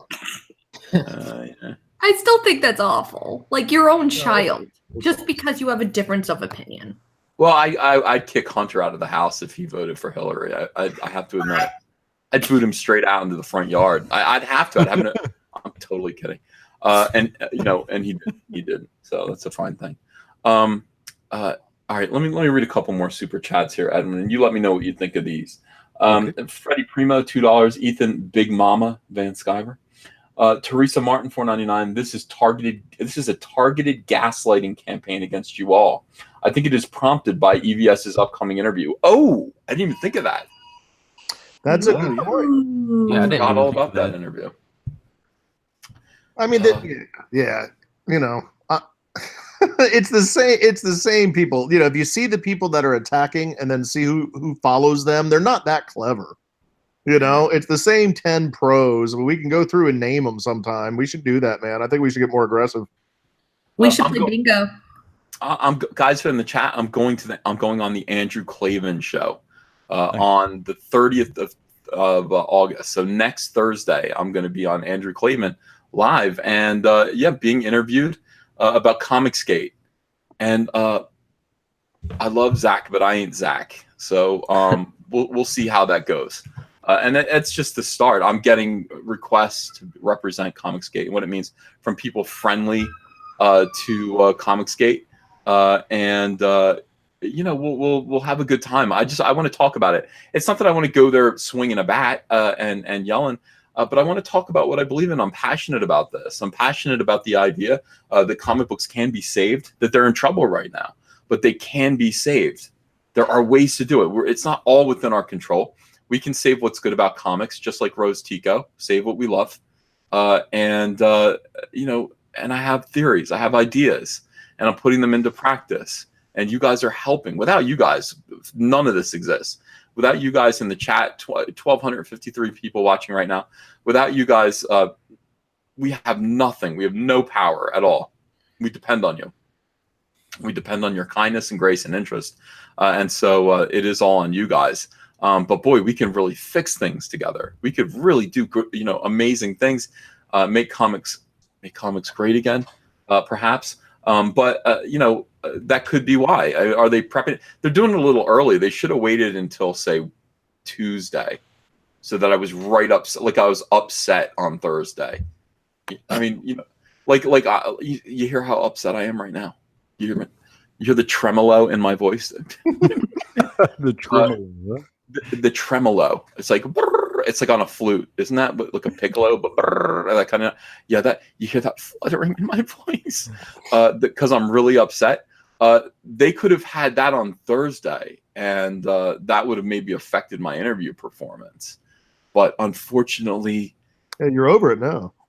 Well, are you going to do some shots of shark cartilage before you go on? What's your plan? Let me tell you something. I am shark cartilage, 100%. I'm not worried about it, but we're gonna have a good show. I'm gonna do my best. My thing is, am I a good interview or am I a good interviewer? I don't really know. I'm one of them. I think I'm a pretty good interviewer. I'm good at talking. So we'll see how it goes. I just it's my first try.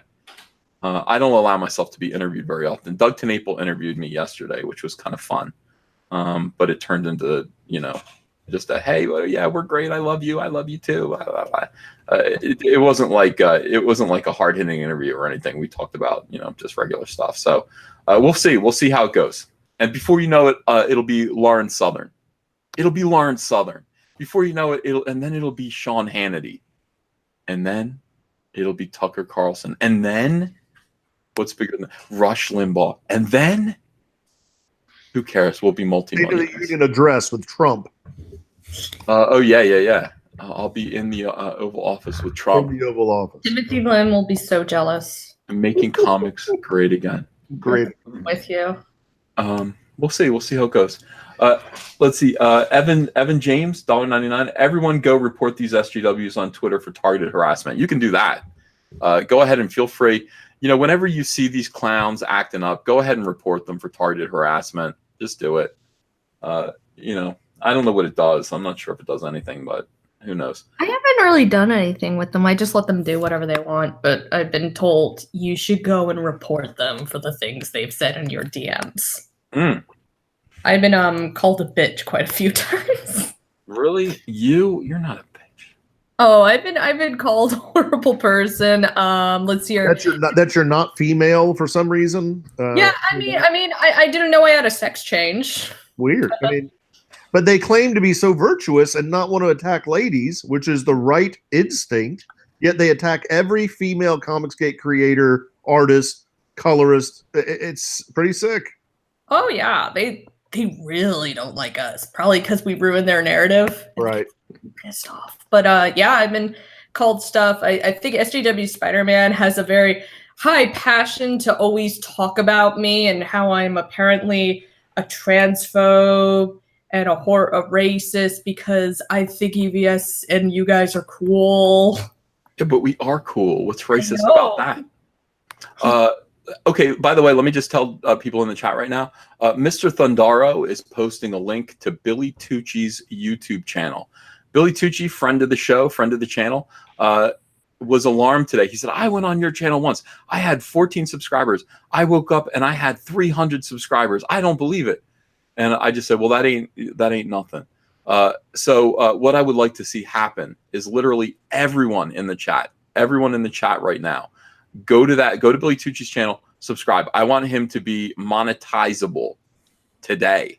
So he needs, I think he's at 854 subscribers. He needs 1,000. He's almost there. So go over there. Yeah. I mean, and watch his videos. Obviously, thumbs up his videos. 855 right now. Okay, 856. Go over there, subscribe. Just hit that button. Be good. You know, he's a good guy, Greg. Good boy, Billy. He's a good boy. He's a good boy, Billy. And then, you know, we'll see that we can do that. I mean, that's just fun. It's fun to actually kind of flex a little muscle and make Comicsgate make a difference like that. So yeah, go over there and absolutely do that. There are 1,250 people watching right now. If everyone went over there and just took a moment to subscribe, we would get there in no time. Nasser, don't calm down, says Custom Song Maker. Be Asta from Black Clover. What do you think of that? I have not seen that anime. Don't calm down. Dex Luthor, Nasser is right. And I love him for being pissed off about it. Shows that he cares about the craft. Support Nasser and all of Comicsgate. Bravo. Hey. I like that. Yeah. Hey, Ethan and Alliance, I love you all. I'm going to hit the dusty trail, but I will see everybody tomorrow. You have a good one. Not if we see you first. I'll be watching. All right, buddy. Take it easy, everybody. See you. Yeah, that was Ben Hennessy of Cautionary Comics. We're always happy to have him join us. It looks like Billy's at 914 subs right now.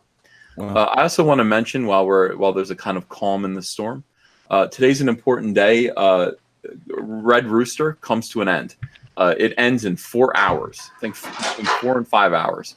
So the Red Rooster link is in the description as well. If you have not yet backed Mitch and Elizabeth Breitweiser's Red Rooster, now's the time to do it because you're not going to have another chance. Run over there, back that book. Make sure that you get a copy. You're going to want the trading card for the Comicsgate comic art trading card set. That's the way to get it. And do appreciate all of your support. I mean, Red Rooster has been a big success, and I think a model of success for other comic book creators like Donald, who's going to do his in October. What do you think of that? That's right. Great. Okay. Going So on yeah, and I'm writing Rainbow Brute. And yeah, Nasser's writing it, and Nasser and Donald teaming up. That's a kind of a cool thing. I mean, we're ready. We have we have all the talent that we need here to actually produce comics. So if you're with Comicsgate, don't worry. We have letterers for you. We have colorists. We have writers for you. I don't know if we have artists. We might have. We need more artists. All the artists are preoccupied, doing stuff.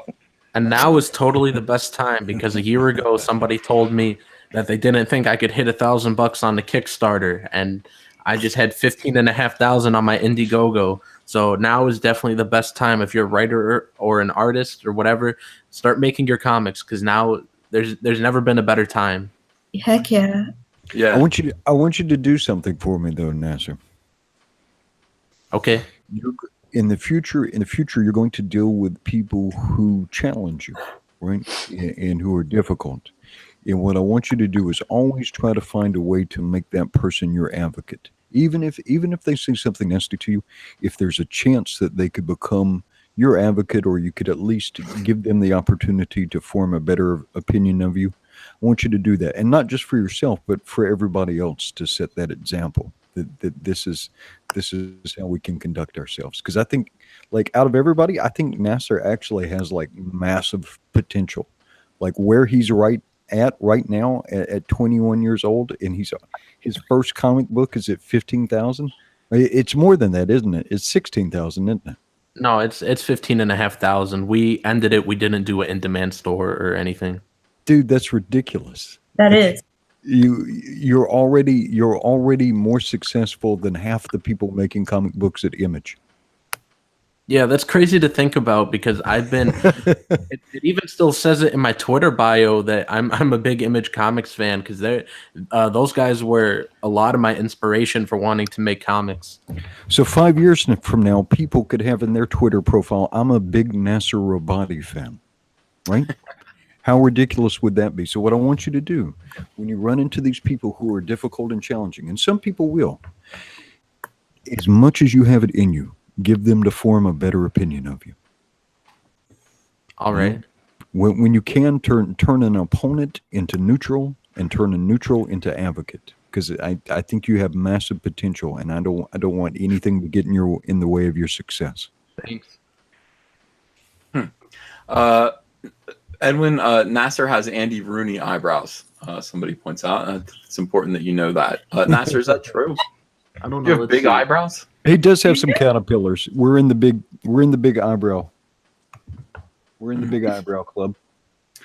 Hail Caesar, his loyal centurions, and fierce Valkyries. Thanks to our people. Brandon Moist, $5. Interned on the Hill during the election, and I'm wrapping up grad school. Seen SJWs of every kind imaginable. God bless Comicsgate. Yeah, we'll need it, Brandon. We need all the support that we can get. These people are nuts. They're also dangerous. They're dangerous. I mean, the more extremeness. What's the word I'm looking for? Extreme. No, like the state of being extreme. Extremist? Extremism. The more extremism. Why didn't I think of that? The more extremism they foster, the more violence that they will also create. The more danger, and that destroys the comics industry quicker than anything else. I mean, people do need to put on comics conventions. People need to feel safe going to comic conventions. People make money that way. That's gonna go away, except for ours. Ours is gonna do really well. $5. FYI, Darwin Cook interview on YouTube. It's 6.35 minutes long. In his own words, what's wrong with comics and what's right 6 years ago could be today. Yeah, I know. Well, listen to Darwin. I mean, he didn't say things he didn't mean. Darwin never said things he didn't mean. And he also didn't hold back the truth, really. Geek Chorus, $2. Play Butter instrumental for vocal covers. Just play the instrumental so people can sing along. Maybe, yeah. Mike Noyce, $5. Don't take SJW seriously. Surreal humor and lighthearted mockery is the best response, even the self-effacing kind. Today I had a run-in with Pablo Hidalgo on Twitter. Yeah, we are actually talking to each other now, which I enjoy. Pablo Hidalgo works in Lucasfilm's Story Group, and he's one of the big guys over, works for Kathleen Kennedy. He is responsible for naming these characters. So, when you see the silly names that these characters have, it's Pablo. And Pablo is basically, his job is to name these characters, but also have a knowledge of everything that these characters stand for, what they would do, worlds. He has to be he's the Jeff Johns, I would think. Jeff Johns knows everything about DC. He's the Jeff Johns of Star Wars, and that's what his job is. So Pablo Hidalgo also kind of went through this thing where he was kind of rude to the fans, and he got kind of a bad reputation for it. He's a little like Dan Slott. I would say that's another thing he's like, is Dan Slott. So I think he got a talking to, and he got kind of a sense of humor. We were making fun of him on the High Council, and I sent him a note and said, "Hey, we're talking about you on the High Council." And he sent me a picture of two kittens cuddling. That was his response, in the shape of a heart. So anyway, today so he's got kind of a love-hate thing with me. He made fun of the t-shirts that I put out. And then today he took a picture of my 1 hour of nonstop Rose Tico unboxings video, which I still think is hilarious. 23,000 views. It's just me opening up, I think, 12 Rose Tico action figures, but I loop it. And the whole thing about it is at first I open them carefully, but as we go, the openings get more and more psychotic. Like at one point, I'm like stabbing him with a knife. You know, it's like because there are just so many Rose Ticos, and that's the joke. It's an art piece, kind of. It's a comedy art piece. But of course, the SJWs. My God, how long until Ethan Van Sciver actually kills a real Asian woman? This is psychosis right here. He's clearly a psychotic serial killer. So Pablo Hidalgo retweets this, and he just says, "There's a picture of me cutting Rose Tico's ponytail off," and he says, "Seems like a normal, emotionally fulfilled, balanced, and fully formed human adult to me, surrounded by a nurturing and rewarding community of peers and loved ones. Not a single ist in any of that." And I was like, "Oh my God, Pablo Hidalgo's talking about me again. I love it. I love it." So I just retweeted him, and I just said, "Hey Pablo, they were out of Therm Scissor Punch figures." Because because he invented the name Therm Scissor Punch. It's a lobster man from Solo, their bomb, their original. I would have cut up Therm Scissor Punch figures if I had them, Pablo. They didn't have them. So somebody responds to him and just says, "Hey, do you really think that Ethan is like a racist, sexist, blah, blah, blah?" And Pablo Hidalgo said, "I don't believe he's any of those things. I also don't believe Jim Baker really thinks the world is going to end." So in other words, you know, he thinks that I'm just pretending that comics are going to die or pretending that Star Wars is in trouble. And I responded to him again, retweeted him and said, "Nobody thinks the world is going to end until Solo loses $80 million at the box office." Boom! That's when the world ends. And then he got really humble and nice. And, you know, somebody said, "You know, do you think Ethan hates you?" And he goes, I don't think Ethan hates me. I don't hate Ethan. And I said, "No, I don't hate you at all, Pablo. I don't hate you at all. I think you're funny. And you go along with the bands." I enjoy Pablo Hidalgo. I like his name. I like his sense of humor. And you know, all of that. So that was kind of fun. Hey, Mitch, how you doing? I'm doing great, actually. So in this is amazing. What Mitch is doing right now, you know, what Mitch is going through you have to put yourself in someone else's shoes. Right now, it's the Dust Bowl of SJW hell. It's like the height of the Dust Bowl. The jackrabbits are running all around. The sky is thick with disgusting, you know, ideological black smoke in the air. You know what I mean? Like just that disgusting dirt that's in the air that gets all over your face. And that's what's going on. That's the effect of SJWs in a swarm right now. You're like, "Oh God, I need air." Mitch is going through that right now, and he's trying to close out the Red Rooster Indiegogo campaign. So he's like a farmer trying to you know, move on or trying to move into a new home, you know, in the midst of the height of the Dust Bowl. And it's got to be a challenge, Mitch. It's got to be a challenge. It's like a plague of locusts. Yeah, the locusts are coming down. How do you do it? Stay positive. Use the mute button. Stay focused on selling your product, making a great product, and engaging customers in a positive way. And be a good example, and be a good example for everybody else. You got to do that. You got to do that. You That's got to be a good example, like Edwin, not like me, but Well, you know, like Edwin. Edwin's a good example. Mitch, they're saying that you look tired. Are you okay? no, I'm great. I'm excellent. It's just the lighting. Mitch, your Red Rooster. I read Black Ops USAGI, the ending pages of that. That was great work. Thank you. Yeah. So there was a little tease in the back of Black Ops issue 2. That's Tim Lim and Mark Pellegrini, who's my co-writer on the Red Rooster Golden Age project, and well, he's helped me plot the Red Rooster and everything. He's great. Mark's fantastic. Anyway, Black Ops 2 came out on Wednesday, and the last 2 pages were essentially the first appearance of the Red Rooster. Our worlds cross a little bit. It's is it the first Comicsgate crossover? Mitch, Maybe? can you speak a little louder? They're having trouble hearing you. Oh yeah. Okay. Well, Or get closer to the mic. let me just put in a different headset. second. Mitch's Y'all go ahead.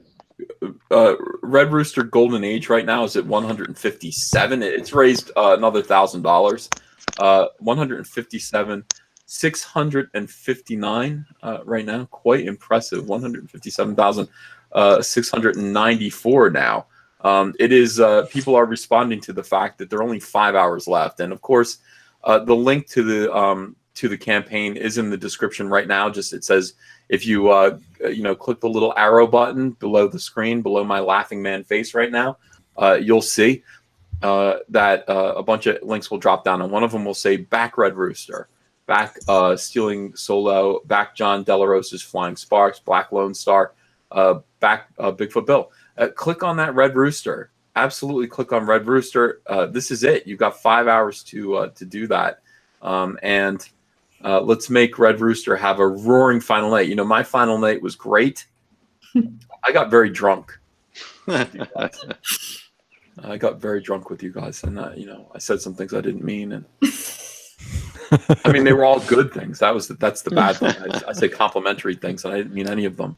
But that's what happens when you drink. Listen, Nerd Wonder. Yes. Could you please put the beard and mustache on that drawing, please? All right. I want that to look like Edwin. Right now it looks like Edwin's son. It looks like son of Edwin. You're right. Sorry, I thought for a bit. Yeah, I'll go in let's see here. Give him more. And make sure the mustache is darker than the beard. Like, you know what I mean? Get it right. Like, make it look like him. He's right there in front of you. He is. Very critical of other people's art. I'm like, get it right. No, that's important. But I am a blatant coward, so I'm never going on your portfolio reviews. Do it. Andrew Rotten says, Uncle, I've never eaten pie. Can you describe it? Yeah, basically the experience of eating pie. So it comes in a tin. It's pretty big, but it's just the right size for you to pick up with two hands. And just you pick up an entire pie with two hands, and then you shove as much of it into your mouth as you can at once. It gets on your face, it gets in your beard and mustache, but that's part of the experience. That's how everyone eats a pie. It's wonderful. You can probably eat a whole pie. It's light as air, so you'll eat a whole pie in one sitting. You might want a second one. Be prepared with a second pie if you're going to do this. Yes. Ethan, I wasn't here earlier. Have you fallen off the pie wagon, or are you still? No. So no, we are 12 days sober. 12 days sober. 12 days of sobriety. And I'm hanging on to those. And it's not like by the way, Andrea came down here and totally she did this in front of everybody. I was totally cucked out by this. She goes, "Hey, do you want a sandwich?" And I was like, "Yeah." And she goes, "Do you want some apple pie?" And I was like, "What the hostess apple pie someone sent?" "No, I don't want that." She said, "No, I got a fresh apple pie. Do you want a fresh apple pie?" And I was like, she's like, "We got one upstairs." And I was like, "Are you sure?" And I was really thinking about it. I'm like, she's making me eat pie. And I was like, "Well, I maybe." And she's like, "Just kidding. We don't have one." Oh, man. And she ran away. My wife says I need more unibrow. Yeah, there's a little bit. Unibrow there. Just a wee bit more. I don't think. Hey, welcome Doug Tenaple to the chat. How are you, Doug? Oh, I'm so good. Hi, Doug. I like that. Yeah. Razzleberry Ethan. Dude, after weeks of Tasty pie. What, you got a Marie Callender's pie? Frozen pie? Razzleberry. What? Berry goodness. What the hell is a razzleberry? What is that? Something out of Willy Wonka? Do I lick the wallpaper? What is that? It's made with luscious blackberries and raspberries. Marie creates the perfect pairing of sweet, juicy blackberries and ripe red raspberries by baking them together in her legendary flaky pastry crust. The combination is daring, delightful, and downright delicious. That was the creepiest thing I ever heard. Edwin's selling that thing like it's the 3 a.m. hotline. Yeah, why do I want to suddenly smear pie all over my whole body? Dude, I'm so creeped out from that. Andrea, if you're listening now, if you wake up tomorrow morning and I never came to bed, and you come downstairs, you'll find me passed out on the floor with pie crumbs and razzleberry smeared all over my face, just unconscious, empty pie tins all over me. Yeah, it was all. I mean, it's seriously, it was these guys' fault. So that's what I want to let you know.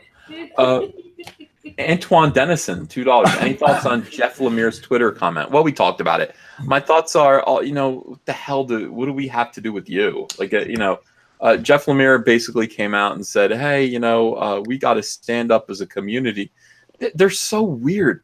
Like, they think this is something it isn't. I know. I'm cracking up. It's like if they saw what it was like on the inside, like this is anything but a thing. Yeah, we have to stand up to. Okay, so a bunch of people who have been blacklisted from mainstream comics have found a way to market their comics straight to an audience that wants to buy them. We have our own philosophy about what these comics should be like. We're all supportive of each other. We build a community where we want to back and encourage the arts. We want to discover new talent and bring it aboard and see if we can sell comics and people can. Somebody like Nasser, his comic can make over 10,000. How much did it make, Nasser? $15,505. Holy smokes! Damn, kid, over $15,000.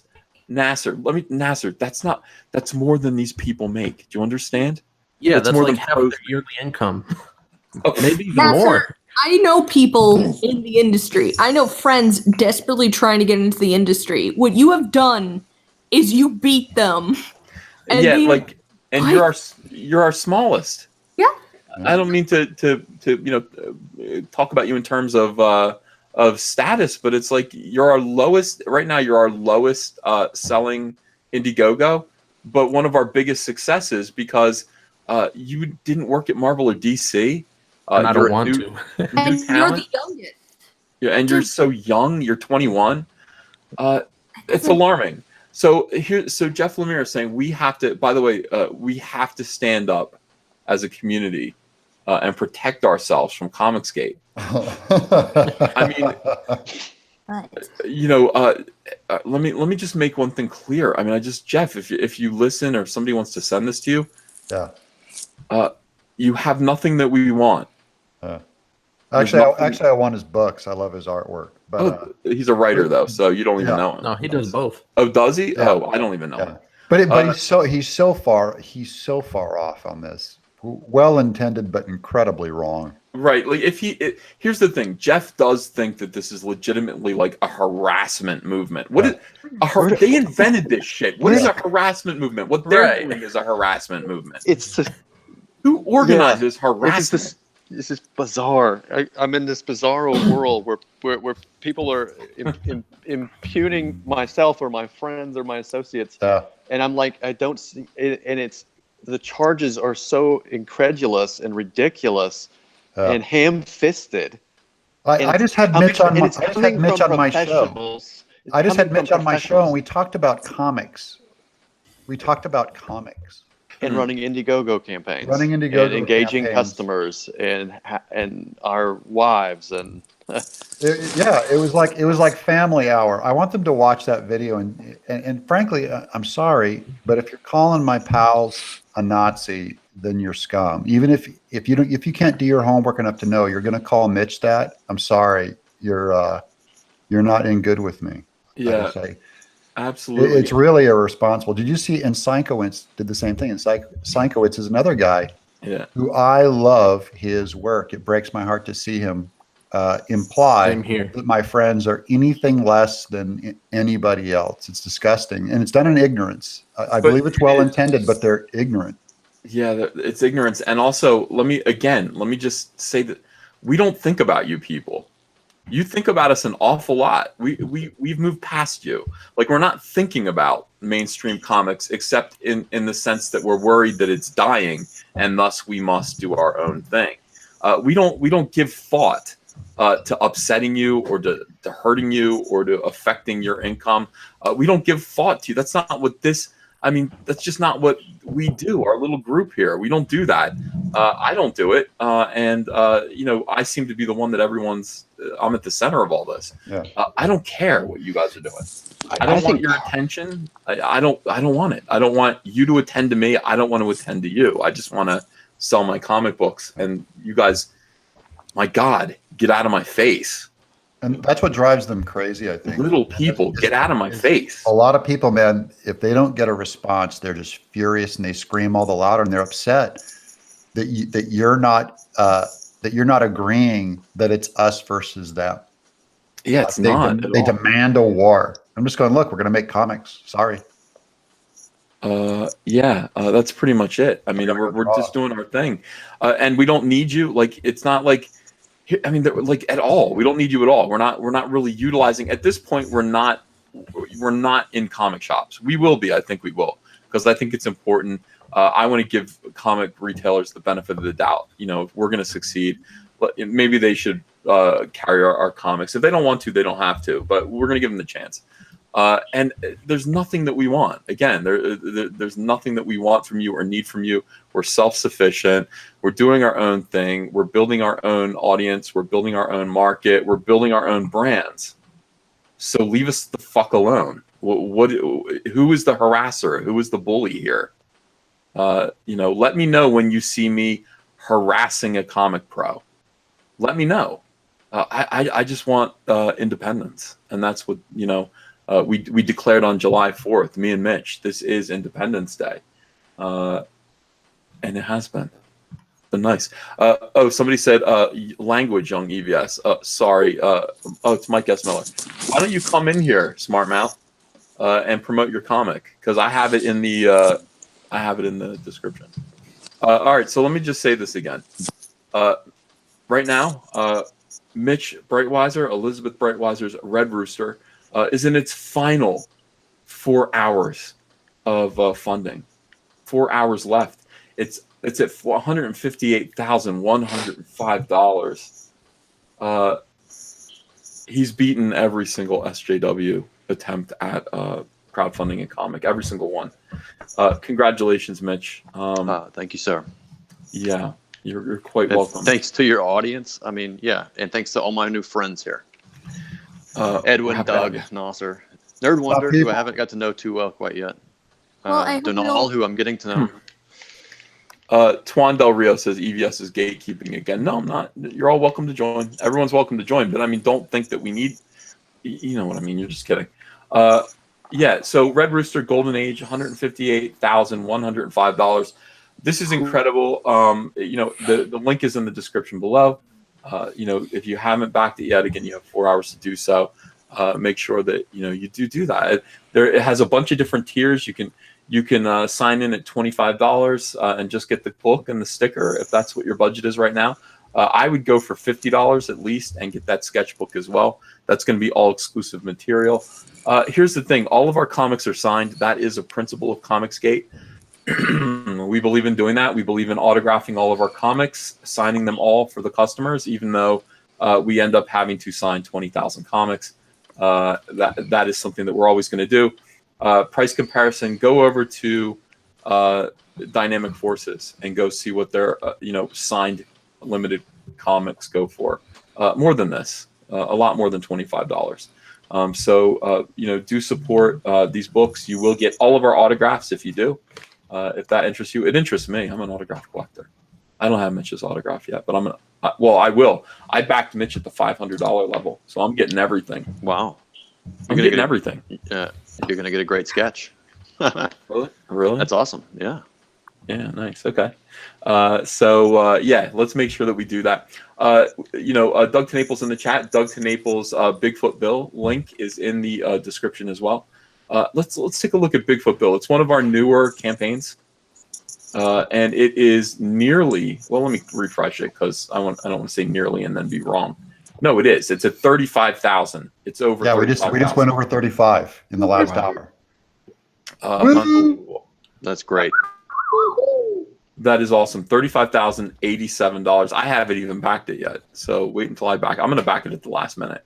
You're gonna keep that is incredible. That's incredible. Bigfoot Bill might be the comic that we're doing that I'm looking forward to. No offense, guys. The most, because I really think it has so much commercial potential.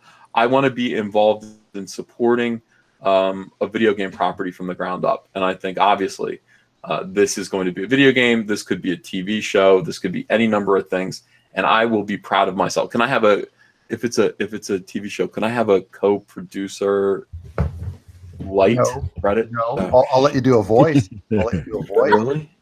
Yeah, we'll throw Cyberfrog in there as on a guest episode. How's that? Absolutely not. We're very protective of our. No, I'm just kidding. Yes, of course. you jerk! Come on. Well, I got him back. Spread the cheddar, man. No, I won't own a piece of him. You'll get to keep him. But okay. Yeah, absolutely. Remember how Usagi Yojimbo was in the Ninja Turtles? I love that. It's like that. Well, that's so much of what I want Comicsgate to be too. I mean, we got to get through this first tier. The second tier projects are coming out, and then kind of like third tier. Once we get our third books going, we should be doing a couple of crossovers here and there, and maybe even hiring talent to do it. I would like to cross over with Red Rooster. I'd like to cross over with Bigfoot Bill. A couple others, and then we'll just hire people on board to draw them. Let's get them out there. Let's just do some fun. Crossovers were so fun. Well, we'll hire all the guys that keep complaining about us. Well, I'm offering them work first. That's very good of you. I had that little fantasy in the car on the way home, and I said, I will never express that out loud, but I'm going to express it out loud. I said, I'm your conscience. That's why I'm speaking. Yeah. What are you guys going to do after talking all this nonsense when you have no choice but to come to us for work? And I was like, I'll never say that aloud. And I just did. I like being the bigger man. You don't hire us, we will hire you. That's correct. That's how it works. We're always the bigger man. Yeah. Cyberfrog by Jeff Lemire. Listen, don't. This is the thing. You never know. You never know who you're bad mouthing on the way up. And I swear this to you, Ethan. If Jeff ever came into this room and just talked to us, if Sienkiewicz ever bothered to come in here and just talk to us, sat down and had dinner with Mitch Breitweiser, he would completely change his mind and say, I was wrong for saying what I said. Yeah, he would. And Bill, here's the thing about Bill, by the way, you wouldn't know it to read his stuff, but it's like, I like Bill and I'm friends with Bill. Yeah. And I shot him a little message. I just said, just come on here. And we talked about you coming on here and being interviewed. You said you would do it after the new year. You're still saying kind of nice things about me. You want to talk, come in here and yell at us if you want to. Come in here and say, I don't want to do whatever it is. You come in here and talk. Like, you seem like a reasonable, I know that sounds crazy because you're reading his tweets and his posts, but you sound like a reasonable guy. Come in here. You are somebody who's not afraid of having conversation. And generally, the older guys tend to be the guys who have nothing to lose, they feel like, and they'll just come in here and do it. It's the younger guys who are full of piss and vinegar, these SJWs who are just like, no, I hope you all die. Life hasn't kicked you in the ass yet the way that it will. When it does, we'll see you. But Bill Sienkiewicz has been there, and I invite him to come in here and talk. And don't worry about what your peers say. Bill, you don't have peers. You're Bill Sienkiewicz. You know what I mean? Come in here and be like, dude, I'm Bill Sienkiewicz, industry legend. Let me work out what's going on here, and let me teach you guys a lesson. And we'd invite you to do that. You liked my tweet today. I'm telling you, I like Bill. And here's the other thing about Bill. Bill, you said that you would do a commission for us of Frank Sinatra and Ava Gardner, and we agreed on a hefty price. Of course, you said, don't pay me until I've got a sketch, etc. We're waiting to pay you. It's a lot of money. Do our Frank and Ava sketch. Do it. We're going to hang it up with autographs. We have like Frank Sinatra and Ava Gardner autographs that we want to mount with a Bill Sienkiewicz, Frank and Ava. Like, picture Frank on the piano and Ava Gardner like kind of on top of the piano in a nice dress. Yeah. God damn. That's what we want. And it's expensive. Awesome. It's expensive, but I want him to do it. So maybe that'll kick him in the butt and he can get in here. All right, yeah. Bigfoot Bill, doing great. Over 35,000 right now, and could be doing better. So make sure that you back that. Do we have Mike S. Miller in here yet? Oh, we do. I saw him in here and then he left. I'm not gone. I'm not that short. Where is he? Right there. Here. Oh, hi, Mike. Sorry, Mike. Mike's Lone Star Heart of the Hero is also, it's in the store now, so you can just buy it whenever you want. But I mean, why not buy it now? People are. You know what's weird? It's jumping up every time I click on it. $76,753. You just sold another 2 copies Nice. while we were talking about Bigfoot Bill, so that's very, very exciting. Bigfoot Bill is a tremendous sales pitch for Lone Star. It worked. What can I tell you? Don't knock it if it works. Let me do this. All right, Alex Munoz, $1.99. Never back down to SJWs. Double down. They're evil. How do you like that? What's your attitude about that, Doug? Never back down. Yeah, I mean, there's nothing to back down to. They're a breeze passing by. They can't hurt me. And if they want to, then there's worse things to happen in your life. They don't show up on my radar, man. They're here and you hear them all screaming, but it's just screaming, and they're wrong about everything. They're wrong about everything. I won't fight someone that's wrong. It's like a guy who's trying to get me into an argument that the earth is flat. I'm just going to go, sorry, man. I don't have time to argue that the earth is a sphere floating in space. Go, no, it's flat. Let's go. I'm like, nah. Here's Billy Tucci. I just sent him a message. I said, hey, Comicsgate is blowing up your YouTube sub count right now. 938 subs. And he said, what? With 3 question marks. Wow. He said, I had a lot of conversations from a lot of other pros. Much silent support for you. Thank you, EVS. That's good to know. Let's see if he wants to come in here. Do you want to come in? He'll say no. You want to come into the chat? Get the headphones from your kids, Billy. Yeah.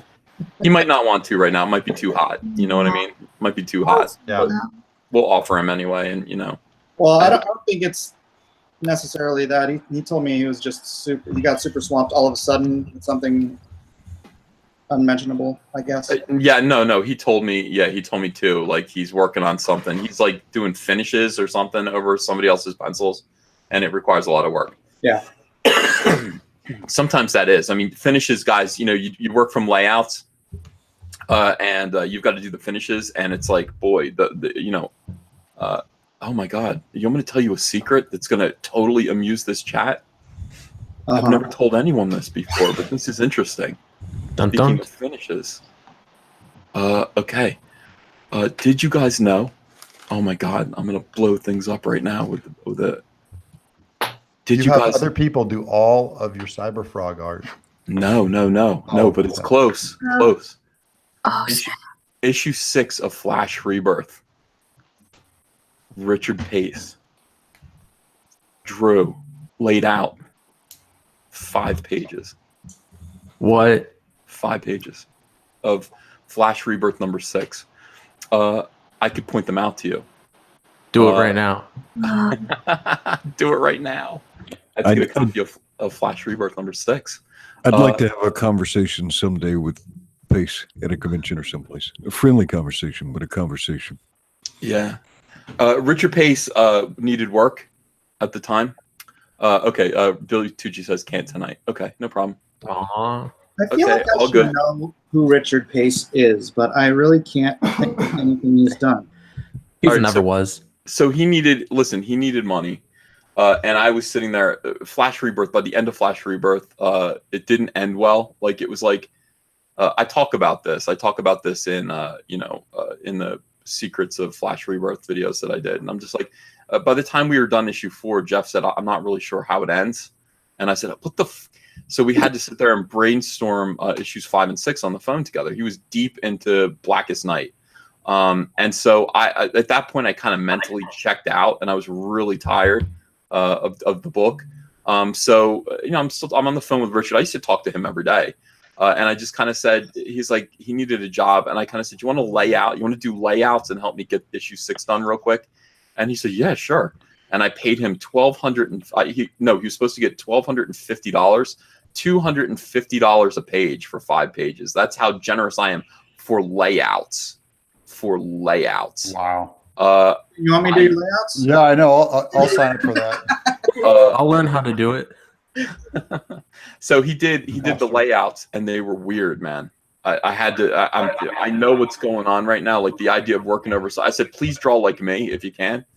Please, draw like the way I draw people. He didn't. Like, he drew the way he draws people, with like big hands and like tiny little torsos. And yeah, I had to redraw a lot of it, and it looks weird to my eye even to this day. But I did immediately pay him I paid him $1,400 for that, just because I felt like I'll give you a little tip. Thanks for getting it done. And that is a true fact. It's a true fact. So yeah, working from other people's layouts sucks sometimes. It really sucks. Here's the thing. Like, it would be as if Doug gave me his layouts and I had to make it look like the way I draw. Yeah. That wouldn't work. It doesn't work. You'd have to do a lot of redrawing, and Doug has a lot more energy because he's cartoony. Trying to make that look realistic would be wacky. And if I had to fake knowing how to do perspective like you do, I watched your perspective tutorial. I'm like, man, this guy knows what he's doing. You don't know how. I'll teach you how to do perspective. I learned a lot just on that last episode. It was great. That portfolio review was fantastic. Generous. I appreciate you. Again, look at this guy. What a supremacist. I mean, who watches that? You're doing like this free demo. It's amazing. Yeah, I always worry about it. It's like, I'm going to start doing I said this at the beginning of this stream. I said, I stopped doing the brutally honest portfolio reviews because they just weren't getting the views. Like, and I had to work extra hard to get them done. Now, the people who loved them. And, they would get 5. A good one would get 5,000 views. 5,000 views, you might get maybe $15 for that. So you're working really, really hard to put out a video that's going to help people, and you're being paid about $15 for it in ad revenue. So it's just like, this isn't great. So I set up a Patreon to sort of fund that, and that was fine. But I've got to do, Star Wars just blew up. Everyone loves Star Wars. So the Star Wars stuff just kind of made my channel blow up. But now that we're at where we're at, and now that we're doing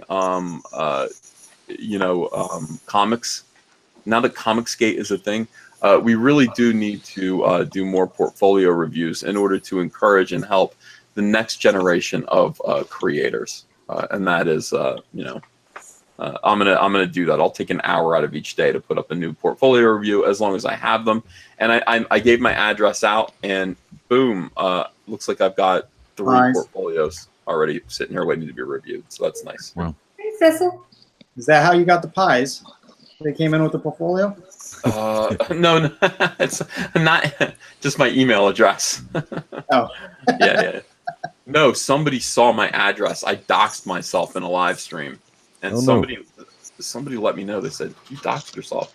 And I said, I did. Yeah, it was quick, but I caught it. And I went, And I thought about deleting it, but the live stream was so good that I wasn't going to delete it. I just left it there.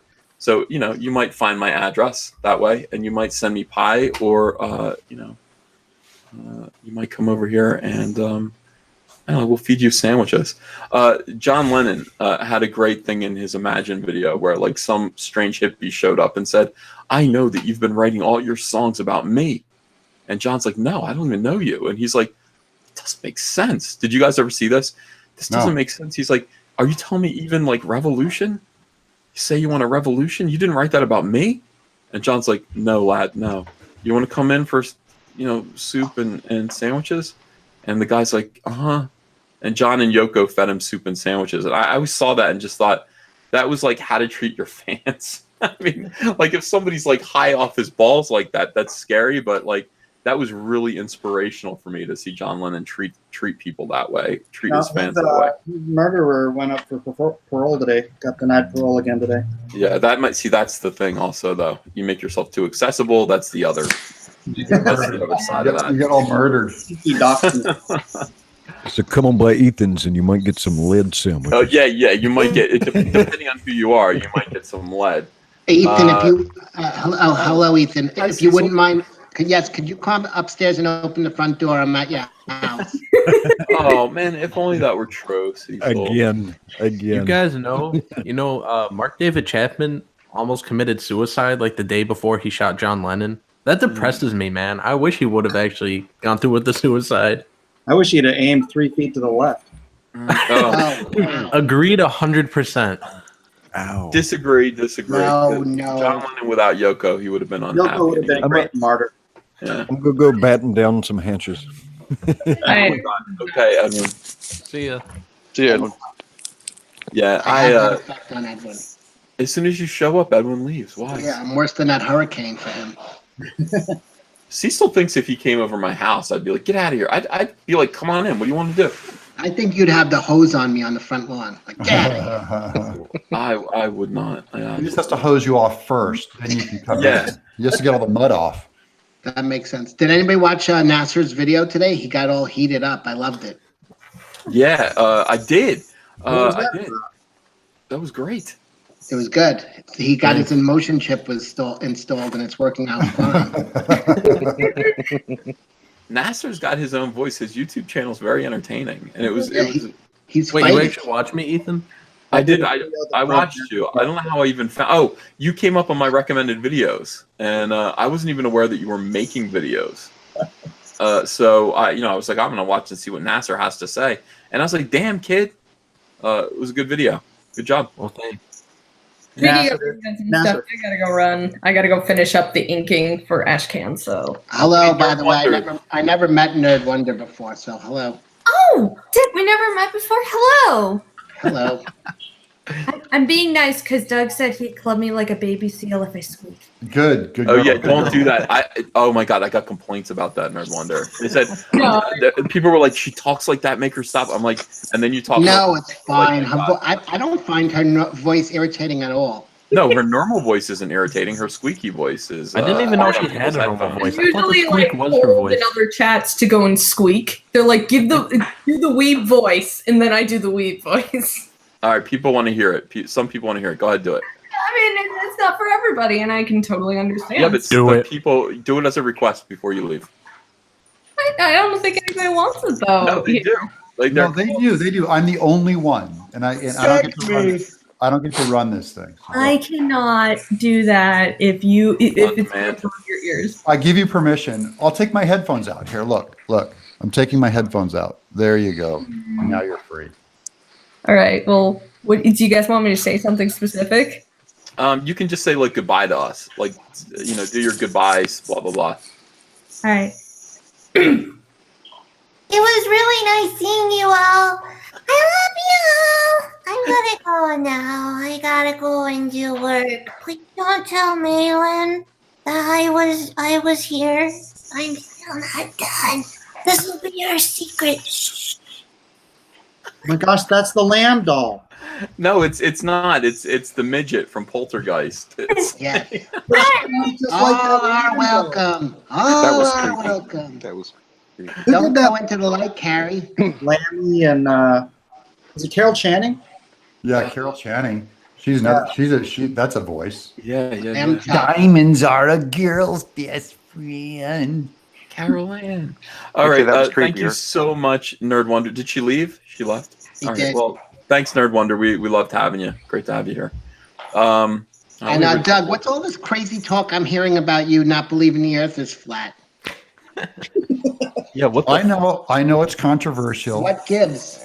I know it's controversial, but I'm just saying I'm one of the nuts that believe it is a spherical shape. No, actually, I believe it's a cube, and these flat earthers are nuts. It's a cube, It's a cube. obviously. The So tetrahedron. you're like a flat earther times 6. I believe the world to be banana shaped. Hey, Ragmuffin, thanks for $2. I told you they're coming for us and they want us dead. Oh my God. My God, I'm out of Yeah. here.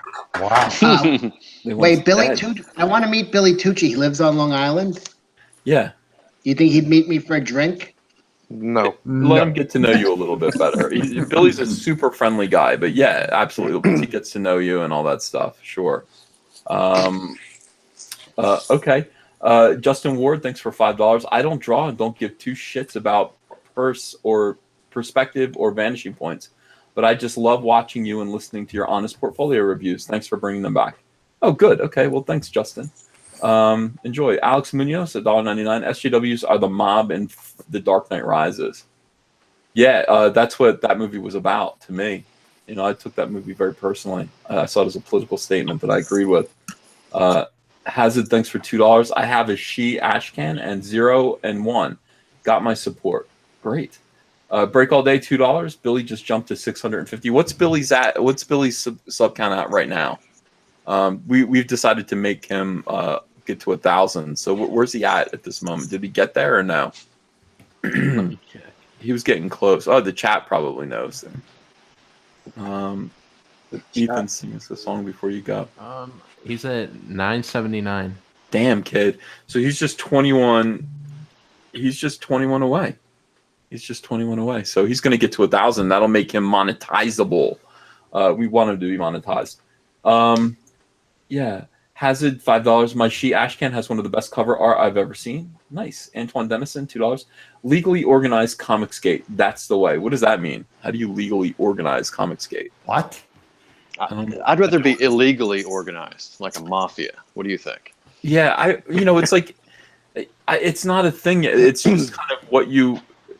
How would you describe what this is? It's not a real thing. It's just kind of, hey. It's saying, hey, it's a venture where we're all taking separate risks, engaging with the fans in a positive way, trying some new experiments within comic books by crowdfunding, and doing what we have to do to get to entertain people and get the word out about the things we're creating. Yeah. I mean, that's all it is. It's projection because they only see like the community organizing. Everything has like Soros funded, or it's Acorn, or it's some big giant organized march. Theirs are all like these giant top-down things, and ours is just a group of guys that hang out. We're barely held together with a name, and it drives them crazy because they're projecting all of this draconian leadership and planning and scamming and organization, and it's like I've never seen that. That's what they do. I tell you what, we're the colonies, and they are the crown, and they're trying to come squash us, but we're all just, working together. We're like the individual states, trying these little experimentations on our own and how things work, and we're going to share the things that work, and we're going to, tell each other what doesn't work, and we're going to grow together, and then we're going to take over the world. Yeah, we have the only private chat I belong to of Comicsgaters is Gasp. Get this, we compare bids from printers. We find out who can get the best deal on trading cards. And it's real. You got to really get in that secret. That's juicy stuff. Yeah. It is the inner sanctum, man. Man, you weren't supposed to talk about that. It's the inner sanctum. Now we coordinate our harassment campaigns in it too. We get bids and we find out who gets the lowest price. Something else is when you're doing this, and now we're going to be in some of us are in campaign stage, and some of us are in fulfillment stage, and some people are going to be in promotion stage. But like, if you're doing any of those three things, how do you have the time to bother people, to inspire and collude and how do you have the time to be nasty to anybody? I can't fathom it. If you're busy. No. How do they have the time? If they were as busy as we were, right? There's no time in the day to do any of that. Well, they don't have jobs. They're all sitting in their parents' basement. The one thing they don't have, there's nothing wrong with being in a basement, by the way. The one thing they don't have, and why I spend a lot of time here, even though I'm very politically on the other side of the fence of most of you, is because they don't have fun. That's the big difference. You guys are where the action is, the heat, the fun is. They suck. They're just dreary and angry all the time, which is okay in little bits, but like day in and day out, all the fun, all the laughter is on this side, and that's why they're scared, is because people are attracted to the action, the heat, and the fun, and it's going on here, and it's definitely not going on over there. And all they did the last couple days was just put more eyes on us. Yeah. Cecil, I need to use you as a shield because you're liberal and you have a lisp. It just seems like you should be our. I'm not gay though, so I'm not trying to pretend to be. We should just. I don't know that about you. We should just make you the president. I just told you. Now you know. I want you to be the spokesman and president of Comicsgate. No, that'll solve a lot. I respectfully decline because you don't realize how horrible an idea that is. He also, and Nasser in his video was just, he pulled up like a random chat on here and he's like, they keep calling us white supremacists. And he's like, I'm an Arab. Ro Kabir was on the one he was showing. He's Indian. Mike's Japanese. Tim was Chinese. They're like, the whole chat was just this. And there's more diversity in Comicsgate than there is out among normal comic artists. This is the freaking UN. Yeah, I have no clue what else they could possibly want from us. It's dumb. Even on tonight's chat, you had a woman. You have Nasser, who's Arabic. You have Mike, who's Japanese. I mean, I'm a white guy. I can't do anything about that. But you're obese. We have obese. Yeah, right. I'm part of the no fat shaming. My man Cecil, don't fat shame him. Yeah, you're insane. What else are you? I mean, you're insane. You're chemically imbalanced. You have a 12-step problem. You're he's the political opposition, and he's welcome. I got a few check marks, I guess. No fat shaming me either. All right. But it's fun over here. That's what the whole point is. That's why they're sitting there fuming because they're all miserable. Yep. Why are they so sad when they could be happy? They could be one of us. One of us. Yeah. Why not? Hire Jeff. Oh my God. And I don't get it too, because it takes a lot more effort to be such a nasty person instead of it's easy to just be right here and have fun with you guys and interact with the customers on Twitter. It's fun. It's not fun when you're just being such a vile person and accusing people of xenophobia and whatever. No, it's stupid. It's not fun at all. It's dumb.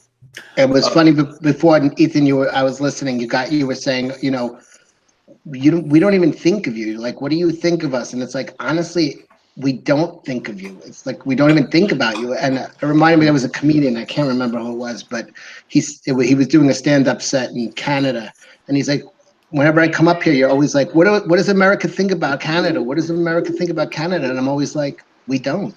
Yeah, we don't think about Canada. Yeah. Canada is America's attic. We only remember it when there's something. Yeah, that's a good point. Take that, Canada. They need to get taken down a peg. They do. That's a lot of land we could be exploiting. I'm just saying. Yeah. Salty up there. Manifest destiny. Oh, yeah. We'll see how much they like immigration when we immigrate up there and conquer. Casca 52 is from $5. Have to be good though. There are a few creators jaded that they did not get enough sales by promoting to CG. Who's jaded? Is there somebody out there who joined us and didn't do as well as they wanted to do? Well, the thing is, they need to like send you a message to see if they can come on your shows. Yeah. It's Mitch. It's Mitch. Me. He only got $160,000. Yeah, right. Really pissed. The chat is saying 6 more subs to 1,000. Oh, it's great. Yeah. 6 more, and then Billy's at 1,000 subscribers, and that is technically he's able to be monetized if he starts producing more content and get some views. Yeah, he needs the 4,000 hours of views. Yeah, that's not so hard to get though.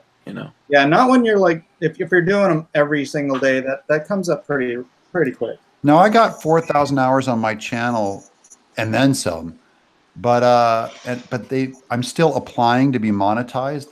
How long does it take? Yeah, it took nearly a month for me. Okay. It takes Yellow a while. Flash has been waiting since November 2017. But he's controversial. The thing about Yellow Flash is he's controversial. He's got a lot of people, like he's gotten strikes. So he is going to wait. I got mine in instantly. As soon as I hit 1,000 subs and 10,000 views, that was what I had to do. And that took a long time. That was a lot of clawing upwards because I didn't know how to make videos. But once I hit that, I think Diversity in Comics gave me a big push. He mentioned me, and I got like 500 subs. Yeah, once I got that, they monetized me pretty quickly. They've just become even more stingy about it, I think, with in the past little bit, because advertisers are like, I don't necessarily want to put my ad for Vaginex in front of Yellow Flash's angry screed about Gail Simone. You know, I mean, that's not, you know, what can you do? That's actually good product placement for that one. Well, yeah. But I mean, that's the thing. So they're concerned about ad placement, revenue. So we do understand. Hey, when everyone's done subbing to Billy Tucci, if you want to sub to me, that'd be great too. I could build. What are your subs at? 1,800. You're doing Hey, fine. throw some my way. I've got 20. Oh, I have Ethan, 200. But I have only 4,000. But Ethan, did you hear what happened with the quartering last night? What happened? Did he tell you the story? So he kept DMing me, and he's like, "You have to call me now." He's giving me his phone. Call now. And I was like, "What is it?" He's like, "I'm out at a bar, and this guy recognizes me, and he's like, 'Hey, are you quartering?' He's like, 'Yeah.' And then the guy goes to him, 'Can I ask you a question? Do you know Cecil?' And he said it was the low point of his life. Hilarious. But he said he did, and then he had to prove it, so I had to call him. So I called him to some guy at this bar, and he was like, "Oh," screaming and everything. And he said it was a personal low point for him. That's okay. I think he would have rather have been punched again. Yeah, it'll get lower. He was worse than getting punched. Do you know Cecil? I love it. That's great. That is awesome. Hey, I'm only 2 subscribers away from hitting 2,800. That's huge, man. I know you mentioned me when you came on my show. I got like a ton. I think I got like 100 or something on the spot. It was huge. That's good. Yeah. So 2798. Come help me out, guys. But first, you got to hit the guys that have less than me. Billy Tucci, hit Mike Miller, and me. Is that Nasser? Yeah. Who couldn't subscribe to you? I don't know. Mean people. Billy's over 1,000, by the way. Oh, good. Oh, yes. Okay. Awesome. Hey, Nasser. Yeah. Did my image video break your heart today? Yeah, and I pretty much figured you were right. So there's that. I'll admit I was wrong. Mike was right. What about it? I thought it would still be possible financially for people to put out an ongoing through Image if they still want to do a monthly instead of doing Indiegogos and just doing like 2 or 3 books a year or something. And Mike kind of went through the whole process and showed me I was wrong. I think I could pull it off. I still get published by Image. I've got we're doing a re-release of Creature Tech. I had to do the cover today. Well, I went through the stages. There's like 3 stages. You know, like if you break up the people who are published by Image, there's like a third who are broke because they're not making a freaking dime. Yeah. And there's a third who can maybe pay off their creators, and then there's a third who are freaking making a fantastic living. I mean, I write and draw my own books, and I've got 10 graphic novels through Image. So I get a decent royalty check if I can keep my books if I can keep them reprinting. Right. What is point your camera down. Cut the ceiling. There you go. Is that better? There you go. Yeah. I like the bottom light. You look like a villain. If that's possible. I got the right here. I wasn't going to come on because I had deadlines where I said, screw those, I'll just work later. So, hey, guys. Hey. So, yeah, I'm sure, Doug, you're probably in the middle or higher tier, right? I'm in middle low, but because I have so many books in the middle low, just from pure volume. Yeah, and you get 75% when you're on the trades, right? Yep. Yeah. And some of them they've been in publication for like 20 years. That's the best part of the Image deal. Yeah, is the 75% on trades. But really, these lower tier guys, the lower third of them, they're just going broke. And Image is still taking their $2,500. And I was doing the math. I'm like, dude, Image is making like $175,000 a month. Publishing fees. But you know what? You know why I do Indiegogo is, to me, it's like a giant experiment. I had 3 Kickstarter books or 3 Kickstarter campaigns, and to me, I'm going like, well, let's try the Indiegogo thing. Ethan's getting some heat on it, and Richard's getting some heat on it, and Mitch is getting some heat on it, and I like the heat you're getting on it, Mike. And I go, I think I'll try that and see if I can get any heat. It's really an experiment. That's what indie comics are all about. That's been my whole business for 20 years. You just try something. It has nothing to do with Indiegogo, though. It has nothing. Indiegogo's fine. I mean, Indiegogo's it could be Kickstarter too. Yeah. We could have done it on Kickstarter. We chose to do Indiegogo because Kickstarter has SJWs who monitor the comics that come in. Yeah, I know. They don't support certain campaigns, and they give favor to other campaigns. And so how am I going to ever get on their featured page? I've remained on the Indiegogo featured page for quite a while. It's great. So Indiegogo is good, but the key to all of this is just having a platform. That's all it is. It's just using social media to, promote straight to your audience, and hopefully turn some of them into customers. And so as you guys, as your platforms grow, you're gonna have better results. That's the thing. You'll have better results once you guys get like Billy Tucci and get 1,014 subscribers in one day. In one day. Yeah. He got 1,000. He was at 14. Now he's at 1,014. Enormous. Absolutely enormous. That's great. 28-22. 24 guys subscribed to me in the last 2 minutes. Damn it, I haven't checked. Subscribe to me, I'll check. Yeah, subscribe to me too, please. Thanks, everybody, by the way. I appreciate that you guys responded. You can spread the cheddar around to the other guys now. Okay, I've got need some more too. Yeah, I'm okay. I'm almost at 75. Oh, you poor thing. You poor thing. Yeah, I'm gonna hit 75,000 subscribers probably tomorrow. I don't know. It's slowing down a little bit. It's harder to get subs when you live stream. Come up about 22. 20. Well, I'm gonna play it cool. So nobody subscribed to the last comic book artist. So I won't pimp my stuff here. I'm gonna unsub now. Oh, John Malin is in. Thank goodness. Hi, John Malin. Hi. Yeah, I've been trying to get in for like 40 minutes. John, aren't you in? Why is it difficult to get in? Because I don't have a link. Usually, John, aren't you in the Twitter page? I'm in Comicsgate live chat. Are you in Comics? If you made a new one, then no, I'm not. I think he is in that one now. I thought there was only one. Am I in the new one and there's an old one? I'm looking at you right now, John. You're in there at John Malin. Unless it's a fake one. Are you fake John Malin? No. Is your avatar on Twitter Jawbreakers? No, it's Graveyard Shift. Oh, great! You've invited a spy in. Did I get a spy in here? Thanks, Ethan. Are you joking? Are you joking? No, it's the same thing you're looking at right now. Malin. John Malin. Oh my God. Yeah, somewhere there's a lawyer out there going, I just got stuck in this room. I don't know why I'm in here. No, this is fake John Malin. We got to remove him immediately. Hey, John, did we have that problem with you with your YouTube as well the other day? Do you have 2 YouTubes? Yeah, I have my personal YouTube, and then I have my YouTube for my videos. But yeah, so if you guys did have someone in there, it probably was fake John Malin. So hopefully that's a clean conversation in there. Yeah, right. Of course it is. SJW Spider-Man. We only talked about white supremacy a little bit. I came out of the closet in there.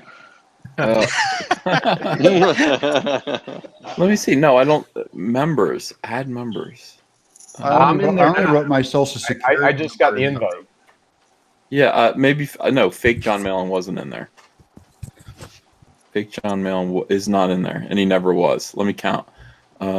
1, 2, 3, 4, 5, 6, 7, 8, 9, 10, 11, 12, 13, 14, 15, 16, 17, 18, 19, 20, 21, 22, 23, 24, 25, 26, 27, 28, 29, 30.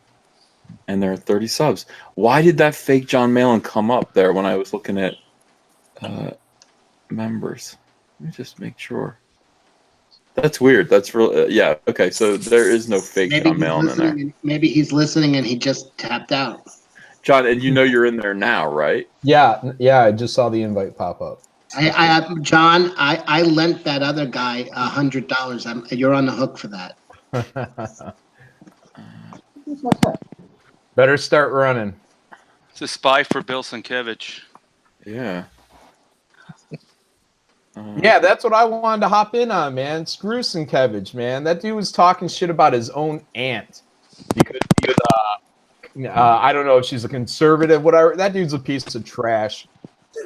Yeah, it really took me back because I always thought he was a more gentle soul than that, and it just seems like someone's I don't know. I don't want to impugn his motive or anything, but it just seemed like it read so weird. He's got the fever, man. He's got the SJW fever, and until he's cured of it, screw him. But he didn't. It's just it feels like he's listening to Twitter. He's admitting that he doesn't know what's going on. He said it in the post. He didn't know, but then he's going to jump in. That's what everybody's going to say. They're all going to say it. Jeff Lemire is going to say it. They're all going to, oh yeah, we're going to call everybody we know in this industry a fucking Nazi piece of shit. And then when the tables turn, they're going to say, oh, well, we didn't really know what was going on. We didn't understand. But we can't not give them the big benefit of the doubt that they're ignorant to everything that's going on. Then you don't speak. Then you don't speak up, and you don't throw your friends under the bus, and you don't call them Nazis and homophobes and intolerant and angry and all the other bullshit that Jeff Lemire did. Dude, I totally get it, and I understand why you'd be upset, and I think nobody likes the situation at all. But we have to be the better men here. They get no pass from me. There's no better man for me until these guys break their fever. So I agree. They're lemmings. They don't know what they're doing. They're just following the pack, and they're going to go right off the cliff. Let them. It's crazy. Everybody in the chat is screaming at Art. Yeah, your microphone is a living hell. Your microphone is killing everybody. Oh, really? You can't hear it, or no? It's crackling like crazy. Cracking. Yeah, like that. What the hell? Is this Art a still robot? crackling? Plug it in all the way. Yeah. Beep boop, Art, beep boop. It's your mic. Wow, Is your wire hitting your mic or something? I don't know what the hell's happening here. It's not the camera. It's the mic. Okay. Did you get a free microphone like they hand out on the airplanes? It's a Mr. Microphone, like the one, hey, ladies, we'll be back in an hour. Be back to pick you up later. Later, sweetie. I'm going to tape it down so it doesn't jar around as much. So. Here comes the sound of tape. Is that better? Is that better? Is it crackling still? No, it's not. It does sound It's not crackling now. Maybe it's someone else. No, I think it's better. Oh, sorry about that, guys. That's cool. Yeah, well, John Malin's pissed off. He's had enough. He is pissed. Rightfully so. What, man? I've been through the fire because of people like this that didn't understand what was going on, and they just jumped to throwing down as many labels as possible. So yeah, I'm not going to give these guys a free pass. Yeah, I hear you. I'm not denying you. With it, but I hear you because they've hurt you. Heck yeah. Yeah, they've hurt me too. Yeah, this was like pretty much the final straw for me with like Marvel and DC books. I unsubscribed to all my Marvel and DC stuff today, and I dropped my Jeff Lemire Image books. I dropped a lot of stuff today. Guys, send them to me because I like Jeff Lemire's work. They've hurt us all. They've hurt us all. Yeah, it's not right, and they have the safety of culture behind their back. Is that the flute? Let's just think about Here the comes. pain. Here comes. I'm tearing up right now. Wait, the flute.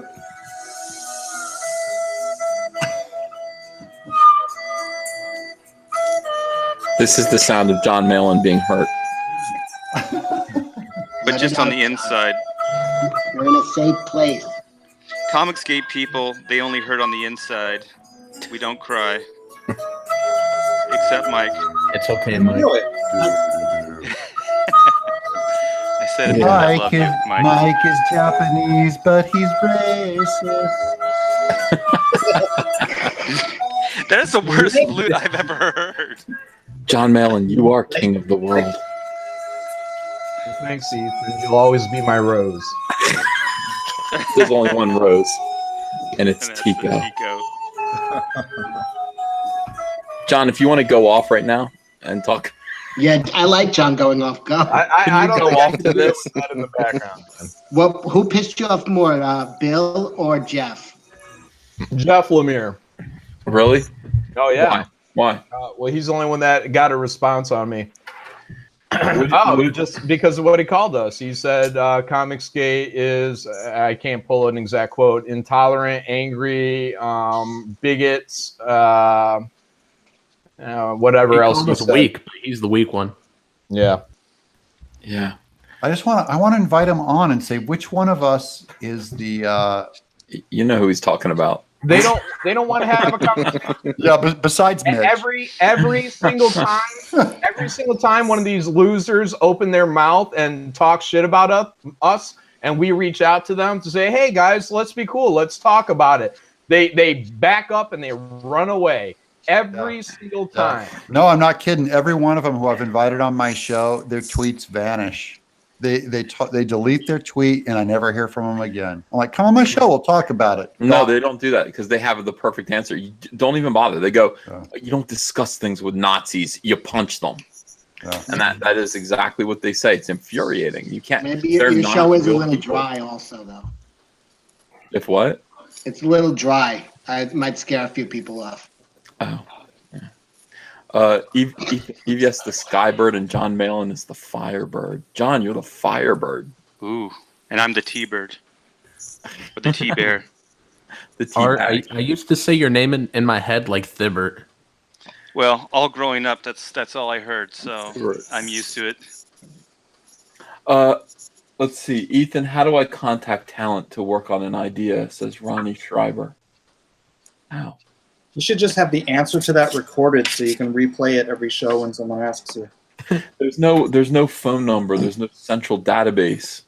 There's no 900 number. You really just have to find people. You have to go on the internet. I'd go to DeviantArt. Do not look up diaper fetish on DeviantArt. Oh no! Now I'll never unthink that. They have I'm not tired, Eric Boyd. I'm just thinking about these diaper fetishists.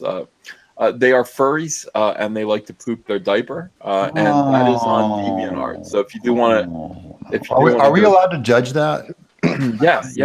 I just need to know: am I allowed to judge that? Yeah, they have inflation porn, DeviantArt, diaper fetish. Go, absolutely judge that. I have to. I can't help it. I have to judge you weirdos. You furries, you fucking weirdos, you otherkins. You are not antelopes. You are not wolves. You are nerds that live with your mother. I already see a headline coming tomorrow, Ethan. I don't care. I don't care. Ethan says that nerd is not a wolf. No, your otherkin phobia is rampant. It is. I'm sorry. It is. You don't wear diapers. They call it kink shaming. It's kink shaming. Don't shame my kink. No, you pervert. I throw you in jail. I have a problem with bronies too. Grown men should not be watching that stuff. You ever watch that? Why do you got a problem with Mitch? Mitch, you're a brony? Ouch. Only twice a year. Yeah, BronyCon. I don't know. Like I watch it with my nieces. They're the age that watches that, and I'm like, somewhere there's a grown man watching this and not pulling their hair out. Like it's like, what are we gonna do? Let's have a birthday party. It's like clearly for like 10-year-old girls. I don't even understand what grown man is watching this shit unless it's under duress. It's the grown men who got no love from their fathers or had no father. Did you ever watch that Brony documentary? Yeah, it made me very angry at them. I wanted to choke them. I wanted to choke Brony. I don't think that's what angry means.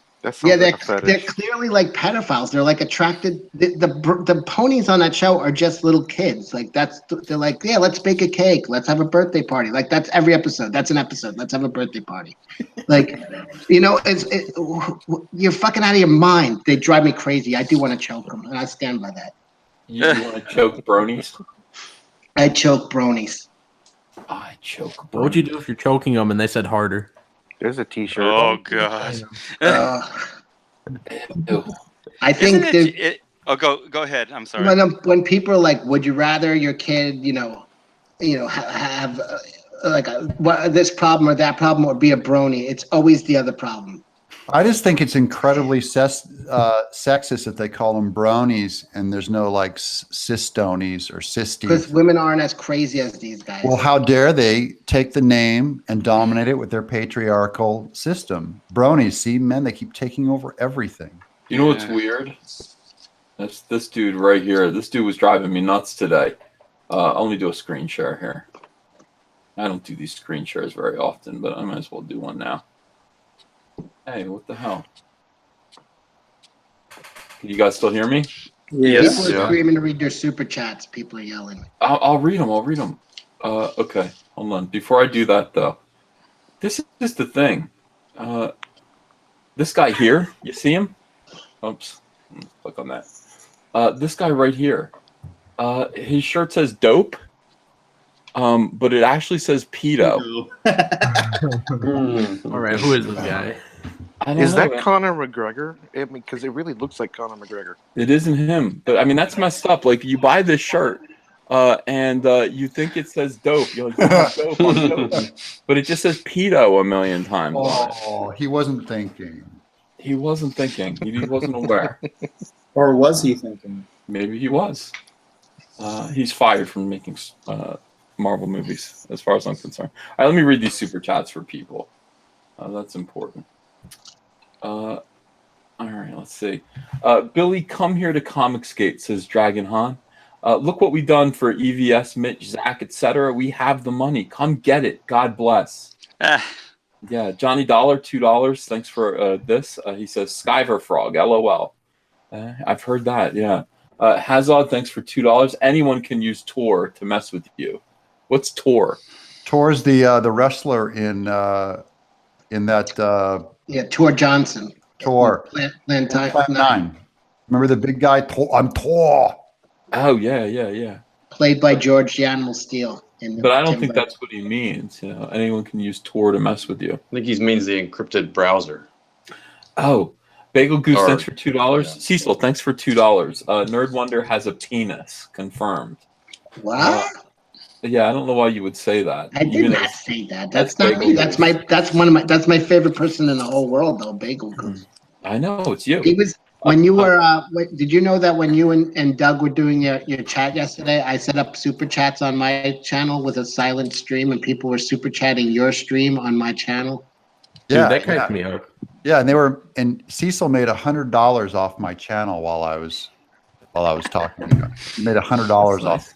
I said I was the moderator, so I said if you want to give super chats to this, just go here. I put my link. And he didn't share anything. And he made $100, and he won't share any of the cheddar with me. No, you're not monetized. I would love to, but you're not monetized. I'm not even monetized, and he's taken all. I don't want to get thrown off. I don't want to get thrown off of YouTube. You're not monetized. Samurai Raccoon, $5. You can have Rainbow Brute. I get dibs on Strawberry Shortcake or Samurai Shortcake, I should say.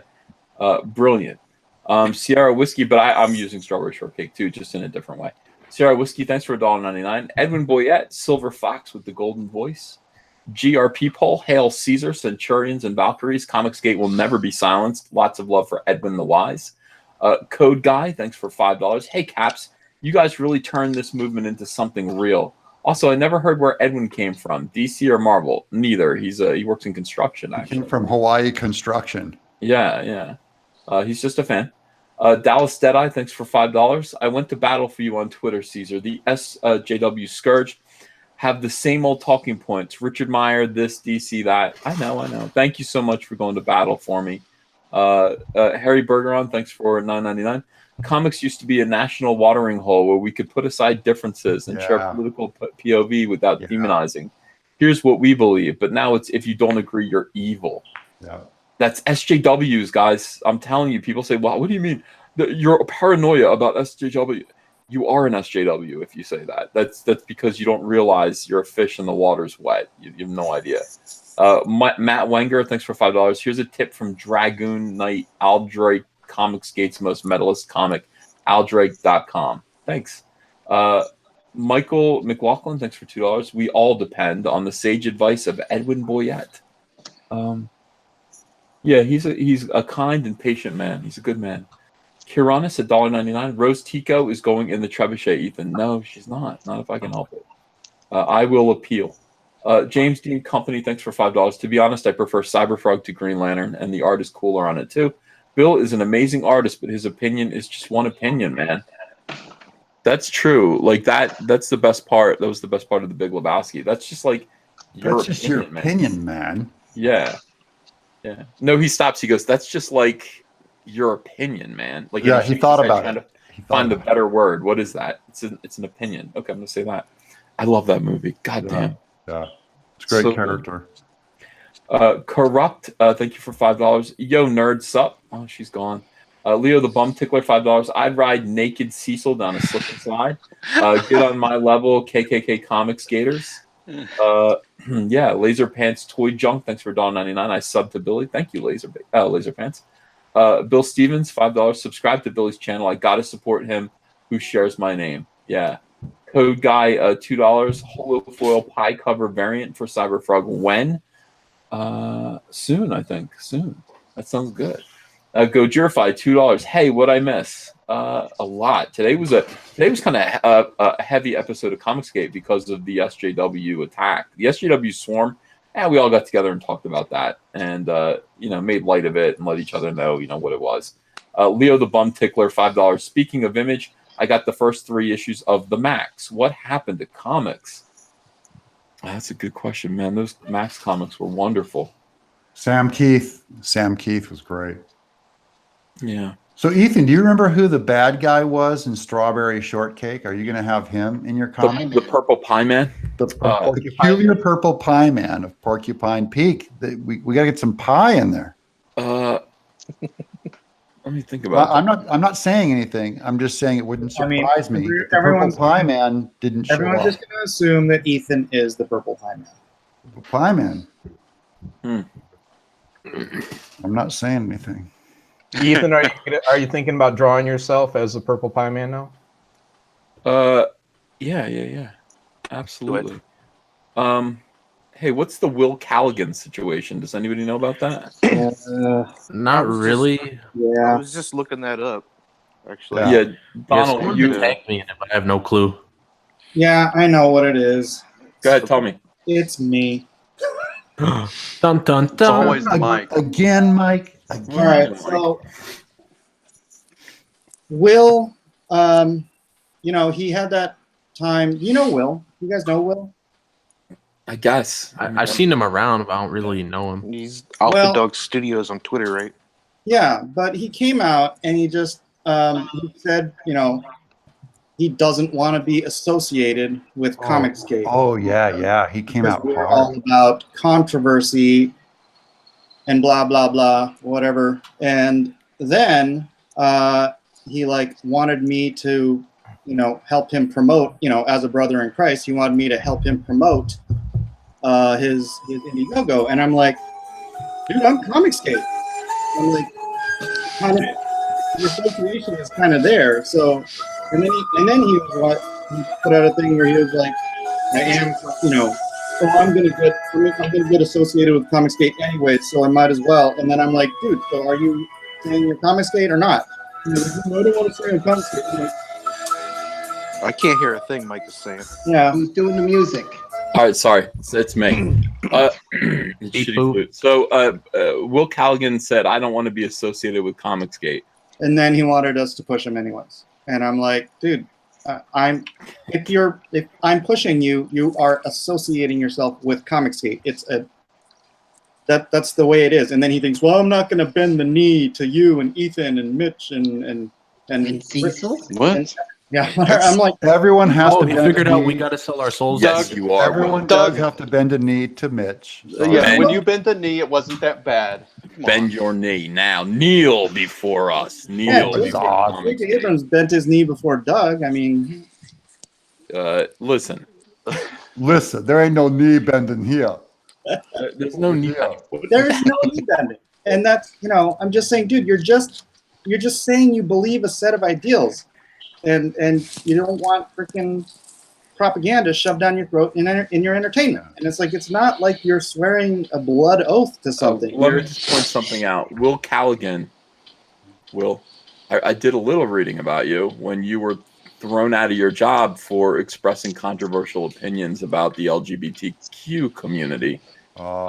So you went and you started working for Vox Day, and accepted funding from Vox Day. Yeah.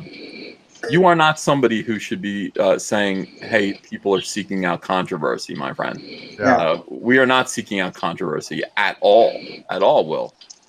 So I don't care. Like if you there's no reason for you to come over here and and criticize us or ask us for anything or expect anything, and then imply that there's a cost to it, other than just kind of hanging out and being one of the guys here, being friendly. It's ridiculous. And to imply that we embrace controversy, we're trying to tamp down controversy wherever we go. We are. Hey, what's that like milk of magnesia that you just drink till the acid? If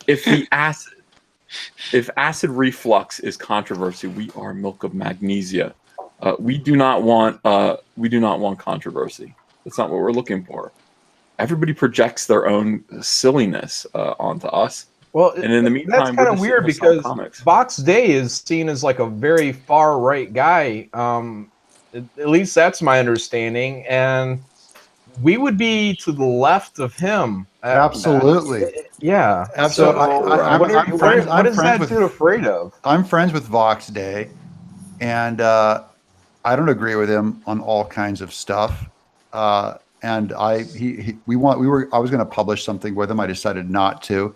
So even he publishing with Vox Day, that puts him to the right of me.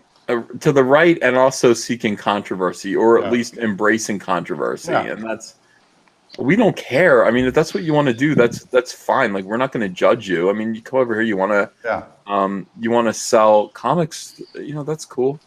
It sounds like he wants his pie and eat it too. That's what I got out of it. That just like Ethan. And who doesn't? I want one pie to eat and one pie to save until I eat that, and then I want another pie to have while I'm eating that one. It's just a cycle of pie. Always have a pie on your lap. Yeah, and one in my mouth. But I don't know. I don't understand. People are crazy. I think what somebody said to me. Somebody said poverty drives people crazy, and people who are afraid, and who have no money and who aren't paying their bills and who are right on the border, start lashing out. And I mean, don't lash out at us. We didn't do nothing. That's sake. Come join us if you want, or don't join us, or don't. If you don't, why do you have to have a reason and declare it to the world? What kind? Yeah. Why is it, people are seeking attention? I think we need to hear that song "We Didn't Start the Fire" right now by Billy Joel. We didn't start the fire. Yeah, it was always burning. It was always burning. It goes on. You know what? The whole this reminds me a lot of when I did come out against gay marriage, and all of the left went all over Twitter going, "How do you weigh in on the Doug TeNapel controversy?" They already had a label for it, and they went and asked for a purity pledge from all my friends. They had to go to all of them and say, "Where do you weigh in?" Like to see if you check out. And they had to give their purity pledge of saying, "Oh, I think he's terrible." Because if they merely said, one of my liberal friends merely said, no, I work with him and he's okay. And they go, "Oh, okay, I just don't think I can buy any more of your work." Oh, I think you're terrible, but because I'm a Christian, I forgive you for that stupid stance you have on gay marriage. I appreciate that, President Cecil. Yeah. You Republicans want small government, but you want them to manage people's bedrooms. You're the only liberal president I want, Cecil. You're the only liberal president I want.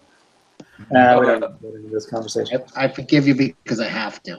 What do you guys think of this? Like, somebody wanted to come on the stream and everything. I said, yeah, you could, but I was aware that this person had said bad things about Comicsgate in the past. And I just said, this is a tricky situation because it's not about us. It's not about some kind of like group that you have to join.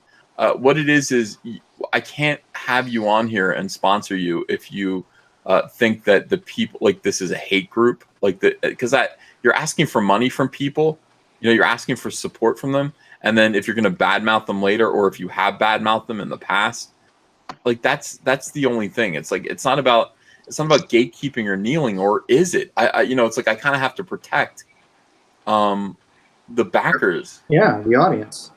So I mean, you know, that's the thing. Like I worry about that. So I you know, from now on I'm like, are you like, you don't have to be pro Comicsgate, but are you anti Comicsgate? I mean, are you somebody who's going to take these people's money after like lying to them and then just go badmouth them on Twitter? And it's like I feel icky asking that question. I don't feel good about myself asking that question, but I do have to ask that question, right or wrong? No, it's right. You're right. Because how can you know people's intentions now? These are strangers. Like, we barely even know each other. Many of us haven't met each other in person. That if you brought someone in and they pulled something like that, it like you said, you're protecting our backers. It's like I don't want to damage them. I don't want to shame them. It's not right. Yeah. Things are too weird to just blindly trust people. I just want Doug to center himself in the camera. Oh, but I'm drawing. Yeah, I like it. It's I know, very. Here, I'll do a share screen. It's like Danish noir. I dig it. I'm Dogma 95. I have very low budget, very low everything. I'm beginning to want Doug to hang that picture, and I think we should all just stop talking until he does. Yeah, 3,000 subscribers, right, Ethan? Yeah, that's a bonus. When he gets to 3,000 subs, he'll hang the picture. I'm going to do an episode of me getting out the stud finder, measuring it, hammering the nail, hanging the picture, making sure it's straight, asking my commenters if it appeases them. Hey, I want to point out to everyone in the chat, there are 1,230 people here. Today is the last day to back Red Rooster Golden Age. Now, that's Mitch Breitweiser, his beautiful wife, Elizabeth Breitweiser. They have been Comicsgate hard in the paint. You know, obviously, they are, you know, this is an important project to them. It's an important project to us. It is at $159,449. It's only got 3 hours to go. So we have 3 hours to go, guys. We want to get this. We want to get this book up as high as it can get. We want to brag about this number. They hate that. They hate it. Like when we're like, yeah, it's like, look what it made. It made $159,000. They can't stand that. So we want to get that even. Get that number. We like even numbers. I hate 159. It's got to be 160. That's gross. Yeah. Also, you're Don't getting do a that to gorgeous book. It is so amazing. The illustrations. Yeah. Mitch, you're knocking yourself out. Yeah, It's he was telling me gorgeous. more about the story. I can't wait to dig into that world. I'm not being a salesman here. I'm really into his restrained superheroism. Just sounds great. I dig it. It's awesome. So go back, Red Rooster. Go buy a copy now. You've got 3 hours to do it. So, you know, I don't know. You want to transfer some money around, you know, what do you do? Get into your 401k? No, you don't want to do that, do you? You don't want to kill your 401k. don't do that. But if you do have an extra 25, no, it'll earn more money. No, you. Well, he does have that tier where he's selling original artwork. Well, no, here's what you do. You buy the 10-pack because I'm gonna reignite a speculators market on eBay, and then you turn around and sell them, and then you double your money. I don't and then put that in your 401k, right? So you take a little risk now, and then you pad the nest egg later. Or just take out your whole 401k, go to Vegas, double it, and then put it back. Yeah. That's why I'm printing 50,000 units, so I can flood the market and crash it when this is all at its peak. And also, somebody else said John has a campaign ending tonight too. I'm going to get to that. Oh, John sorry. Delarose's Flying Sparks. John Delarose, also a controversial figure, never said, "Hey, I don't want to bend the knee to Comicsgate.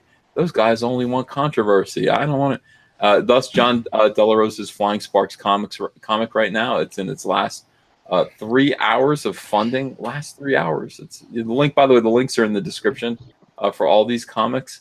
And he is at $25,090 as near as I can tell. That's impressive, right? I mean, I just posted a link on my Twitter. Yeah, and I got to get. You got 3 hours on Red Rooster. I got to get out and buy one of those books. Is it only 3 hours? 3 hours. That's it. Okay. TikTok. in the meantime, everyone is running to Doug TenNapel's Bigfoot Bill graphic novel. It's at $35,187. Doug TenNapel, creator of Earthworm Jim, has a new new comic called Bigfoot Bill, in which Bigfoot Bill teams up with the Kraken to battle Poseidon. It's really funny. It's kind of I think it's good for kids as well. All these cryptozoological characters like Unicorn, the Loch Ness Monster, Chupacabra, the Mothman, and of course Bigfoot himself as Bigfoot Bill. A lot of fun, just a hilarious book. It looks like it's going to make a great video game or cartoon. Get in on the ground floor, get an autographed copy of the first premiere issue, the premiere version of the premiere issue, first printing. This is the only way you're going to get an autograph on this thing, because I'm not going to autograph these things outside of my Indiegogo guys. I won't do signings outside of it. I want to honor my Indiegogo people with that. What if someone brings it to you at a convention? You won't. No. I gotta obey the rules. Everyone's got a price. You'll do it. This is no, just you won't, because they'll already well, all the be other thing signed. is I don't do signings at conventions, so I'm too busy drawing comics. I go to San Diego to hang out with my friends. I don't go there to booth. Oh, I love that. Yeah. So, listen, here's the thing. I mean, how great is it to get, make sure, do this for yourself. Get yourself a first printing Doug TeNaples Bigfoot Bill graphic novel. This is the ground floor of this character. You know it's going to go places.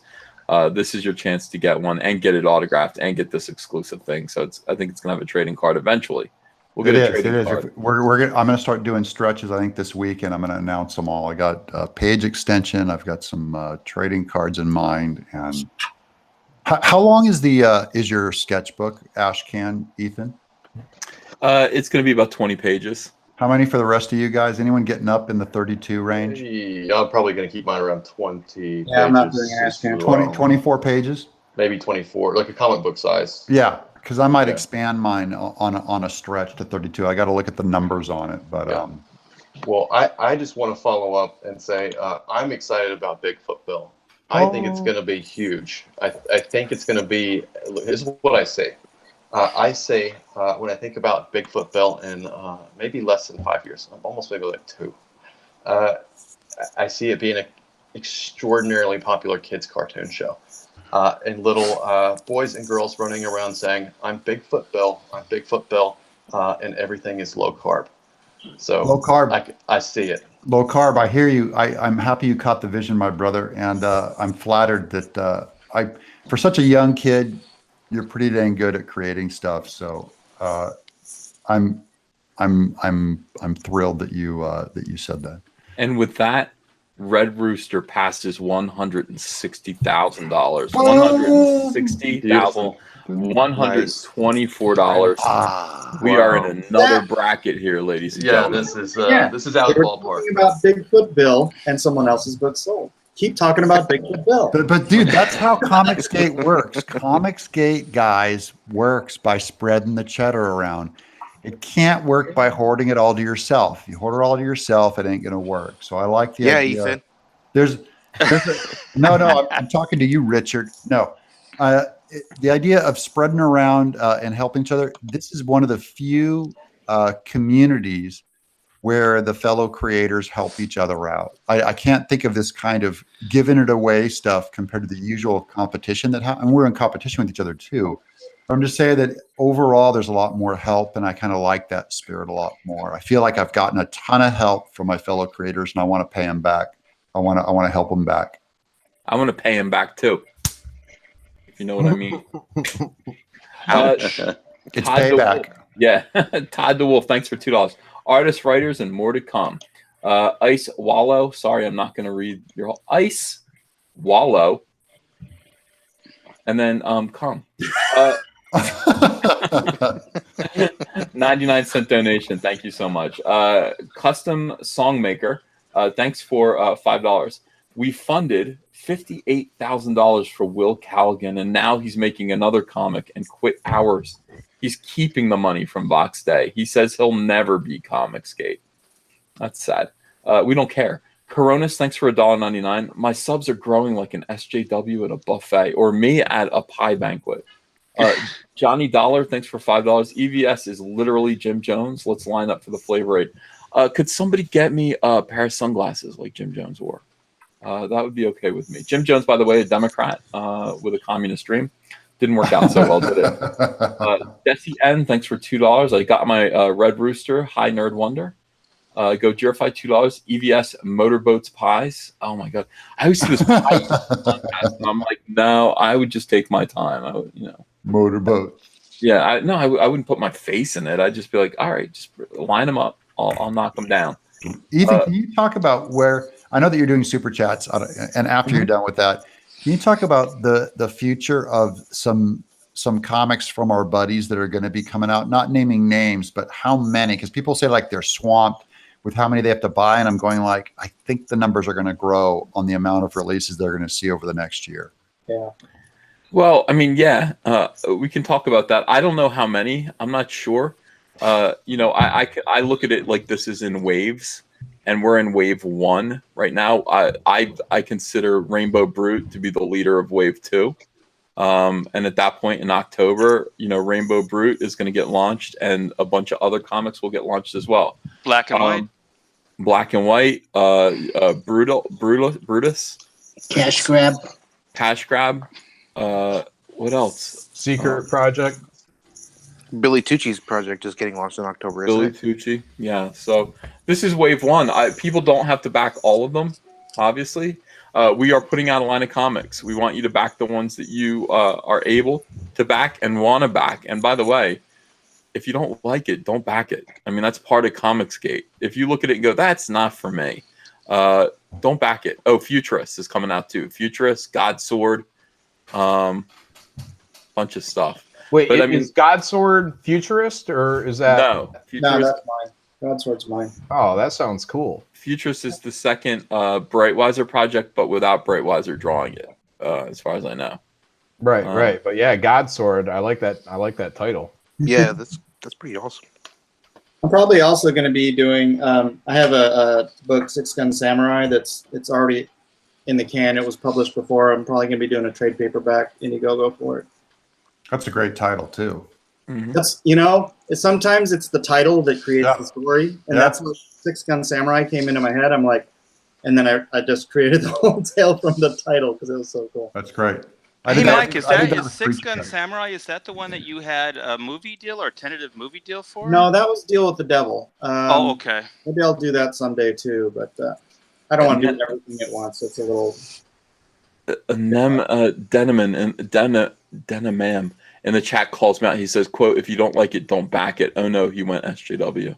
No, I hear you. That was funny, but no, I meant it in a different way. I don't mean like if it bothers you, don't buy it, because I'm just going to be a dick anyway. I just mean be a good consumer. I mean that's all we're asking of you. We're asking you to consider it. Look at these projects, consider it, and pick the stuff that you like. And if you don't like a book that we're doing, we'd like to know why. We don't expect you to support it. Just tell us why and what we can do to fix it. Or if there's a better idea that the creator has that you might want to point them in the direction of that idea, that kind of thing. Just basic consumerism, and we don't want to sell you comics that you don't think are cool. Yeah, well, that's the thing about this market is we've got NASA doing horror, we've got Bigfoot Bill, which is youth oriented, we've got all these superheroic fighting against monsters. We're building an entire marketplace, and everybody doesn't like every freaking genre, so nobody has to. Hopefully, we'll eventually have something for everybody, right? I mean, that's the marketplace we want to build out, and that's why we invite anyone to come join us and create something new and exciting and good that isn't freaking. What are you doing, Art? I'm saying, come. Oh, come. I'm waving people to come in. That's what she said. She said. Oh dear. You just turned into 5th grade. Oh my gosh. I had a joke. I'm not going to say it. Thank you. But it's like a comic shop. You go in there, you don't pick up every single book on the shelf because you feel obligated to, just because you went in and looked at it. You say, hey, that one looks nice. I might get that one. Or this one, I don't really dig that one. That's right. Yeah. Do you guys remember the pressure when Image first came out to buy like all of their number ones? Yeah. Everything. I bought them all. McFarlane. Yeah, so did I. I bought a ton of them. I love the Max. I love Pitt. Remember Pitt? I loved Pitt. Pitt was the best one. Yeah. So good. Fuck yeah. We're not the local comic shop. We're the global comic shop. Ooh, globalism. Globalist Mike. Here it comes. There's your globalist. Hey, at least Mike is like funded by Soros. I could tell. Total Soros globalist, right among us. I think we have a rat. There's your unified name, Global Comics. Yep. See. There are no unicorns in the Bible. Oh my God, I'm way behind. I'm like an hour and a half. How about Spherical Earth Comic Shop? Yeah, spherical. See, there he goes on about the spherical Earth legend. Flat Earth. All right, let me power through some super chats, guys, because I'm looking at super chats from 10:24 p.m. and it's now 11:55. So I got to get through these. Do a straight run. Bagel Goose, Pie Dumpster, he calls me. Maga Man, $2. EVS, what's your favorite film? Battleship, Pie Temkin. Break All Day, $2. Pie Porn Gate. Benjamin Bellamy, $5. McDonald's apple pie is a gateway drug. Gateway pie. Yeah, it is. Michael McLaughlin, $5. Nerd Wonder, did you see that new American SJW made anime being produced on Crunchyroll? Mitch, bought Red Rooster for a gift. Very excited for it. Great, thank you. Dick Feverstone, $5. Doug, with the cryptozoological nature of Bigfoot Bill, are you going to get Crypto Fashion to do your t-shirts? If I do t-shirts, yes, it will be through them. Maga Man, thanks for $5. If Billy Tucci officially does Comicsgate EVS, would you sing Billy Tucci is Not My Lover to the sound of Billie Jean by Michael Jackson? No, because that's implicit. Peter Charon, thanks for Billy Tucci. Over. He's And just it's wrong. the guy who can't find his headphones. But luckily he's got a kid. He can borrow Turtle Beaches. Turtle Beaches. I remember when my son was 10 and he told me, I need Turtle Beaches, Dad. I said, what the hell? Peter Charon, thanks for $5. Next comic I get will be Bigfoot Bill. Keep up all the great work, everyone. Already bought Cyberfrog, Stardust, Lone Star, and Red Rooster. Books sound cool together. Z Ryan, $2. Hey, Doug, your painting seems to have fallen down. Listen, he's going to hang that painting when he reaches 3,000 subs. He acts like hanging a fucking painting. He's like, I gotta find a stud finder. You just could tap with your knuckle on the wall to find the stud. It's not that you sound like my wife now, Cecil. She's telling me, like, just hang the She has a painting. very manly voice. No. Yeah. That's just what I was thinking, Cecil. Ojirify, $2. Hey, Mike, breaks over. Table 36, want to order dessert. Damn, Chance, $5. Mike's got almost as good of memes as I do. I like Mike's crying and Mike. restaurant work. I like that. Benny Hanna. The restaurant stuff does make me laugh. Chance, $5. Hey, nice to see Nerd Wonder live. I did imagine a much squeakier voice, though. Siron Jag, $10. EVS, I found an easy pie recipe from my childhood. I adapted for my diet. It's just sugar-free Jell-O and light Cool Whip with a graham cracker crust. Awesome stuff. McKinney 90, $2. Hope there's a better place for inkers here. A place for inkers. Of course. Stirring occasionally, $4.99. I'm in South Louisiana. We need SJWs in the soybean fields. Love to the real creators. Hell yeah. Big Chap, $1.99. Mike looks like a Turkish Olympic wrestler. He does. I mean, I don't know what one of those looks like, but that really paints. Apparently they look like this. Now you do. That's funny. Downshift, thanks for $5. I've backed 9 Comicsgate books. Red Rooster art work gives me the goosebumps. I'm very excited. $50 backer. Back into comics after 25 years. How do you like that? I love those stories. Those are my favorite. I love them too. I hear them every day too. Leo the Bum Tickler, $10. I have Bill's Stray Toasters trade paperback. Bill Sienkiewicz. It's the prettiest comic in my collection. I need more. I need that style and more comics. Young Dark Vader, thanks for $5. Tell me about Mike. Why does he wear the sushi headband? You want to answer that question, Mike? Why do you wear that sushi? It's just a bandana. I wear it when I take a shower. I don't like to brush my hair while this is so boring. I don't like to brush my hair when it's wet, so I put it in a bandana until it dries, and then sometimes I'm wearing it while I'm on a stream, and apparently it's a meme now. Do you do 100 strokes before you go to bed every night on your hair? and you love Ralph Macchio. I'm glad you clarified on your hair. Hair Johnny Dollar, thanks for $10. EVS and Cecil. I was at Target today, and I swear I saw a dude in the toy section that was totally EVS. And then walking away, I heard a dude on his phone who sounded like Cecil. Twilight Zone song inserted here. Well, I wasn't at Target. It could have been me. Sounds like that Lennon fan. Oh, yeah. Oh, yeah. He's seeing us everywhere. Oh, that's interesting. What a coincidence, huh? What a coincidence. Gojirify, $5. Cecil would raid your mailbox for your credit cards, EVS. Ooh. Oh my God. Something crazy happened. I hired these movers. To move me from North Carolina to New Jersey. And these movers were very enthusiastic to help. And they robbed me blind. And the thing about these movers is that you never know, because things are in boxes. They box you up. And then you unpack and you go, hey, what the hell? And then you call them and they go, check more boxes. They stole it. So somebody calls me up. This was 2015 that I moved. I get a call from a kind of, a timid little voice on the telephone today. And he's just like, my name is Alex Ethan. I believe I have your iPad. And I was like, my iPad? And I'm looking, I'm like, no, all 80 iPads of mine are right here. And he goes, no, it's an old iPad. It's locked. My wife stupidly bought it from Craigslist. You open it up, it's locked, and it has, if found, please return to Ethan Van Sciver and your phone number. And he's like, do you want to? He was trying to see what I wanted to do. Like I might just say, oh yeah, that was stolen, but I'll just let me just erase it from here, and then you can just have it. I was just like, how about if you return it to me, and I'll just pay you what you paid what your wife paid the guy from Craigslist. Just amazing. So now I'm getting my I'm gonna have 5 iPads now. I'm getting my old one back, which has been missing for 3 years. It's crazy, absolutely crazy. So I now am afraid of Cecil stealing my credit cards. I think that seems entirely possible. Cecil, don't do it. I won't. Ethan, Okay. why did you write your name on your iPad? I didn't write my name on my iPad. It comes in a case, and when you lock it and kind of mark it stolen on your iPad Finder, your iPhone Finder, nobody can open it. And if they do open it, if they somehow guess the code, it instantly erases everything, all your data. So that's a good thing. But I always kind of kept an eye on it, and it was like it still hasn't been connected to the internet. It still hasn't been opened. I guess it has a message on it that says return to Ethan, and it has my phone number, which is really nice. It's kind of your fault because you're kind of a rube letting the movers pack up your iPads.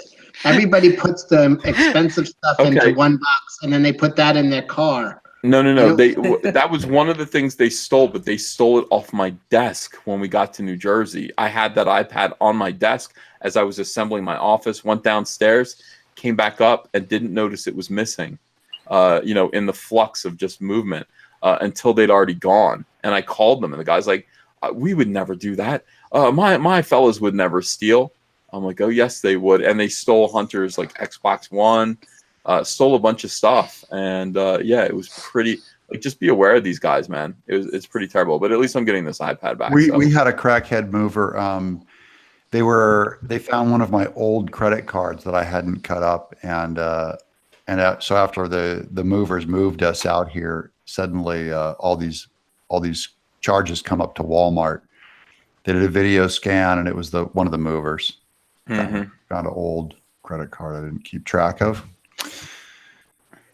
And they don't let you do anything about it. They're like, we'll handle it. I go, can I talk to her? They're like, nope. Yeah. Doug, I thought you were doing original pages. Are you doing this digital? Yeah, this is me screwing around. This isn't me working on the book. Oh, okay. This is me working on my book. Yeah, there you go. Trey, show that again. Not so fast, buddy. You got to talk. Okay. Fighting, kicking, punching, sweeping legs, fun stuff like that. There. How's that? Mm-hmm. What pen are you using? Cool. What pen? What pen are you using? I'm using the Croquill 102. There it is. Yeah, and this thought occurred to me. Ethan, did you want to go on with your super chats or? Yeah. But go ahead. Oh, I think I was listening yesterday when I was in the chat yesterday, and that's something too about the industry. We can all sit in here, and there's some, Doug is definitely a name, Ethan's definitely a name, Mike, Nasser, and Mitch. There's people in here, and look at the industry overall. Can you imagine Marvel employees all getting together and doing stuff like this and talking so freely? There's everybody's so constrained. But that would be so good for Marvel, DC, all these companies to have some kind of platform where even they're just talking to some of their top talent. They would have nightly. the number. They would have the number one, live stream instantly if they ever did that. And why they don't, I don't get it. He does a Twitch thing like once a week, and it's huge. But they're so competitive, they won't invite each other on. They do it by themselves. It's like it's the me show. Oh, I see someone in the background. You can't fool me. Yeah, it's my daughter. She's showing me something. What is this? Libertarian Latino. There's a phrase. What does it say? No, you have to read it. Is that her Indiegogo?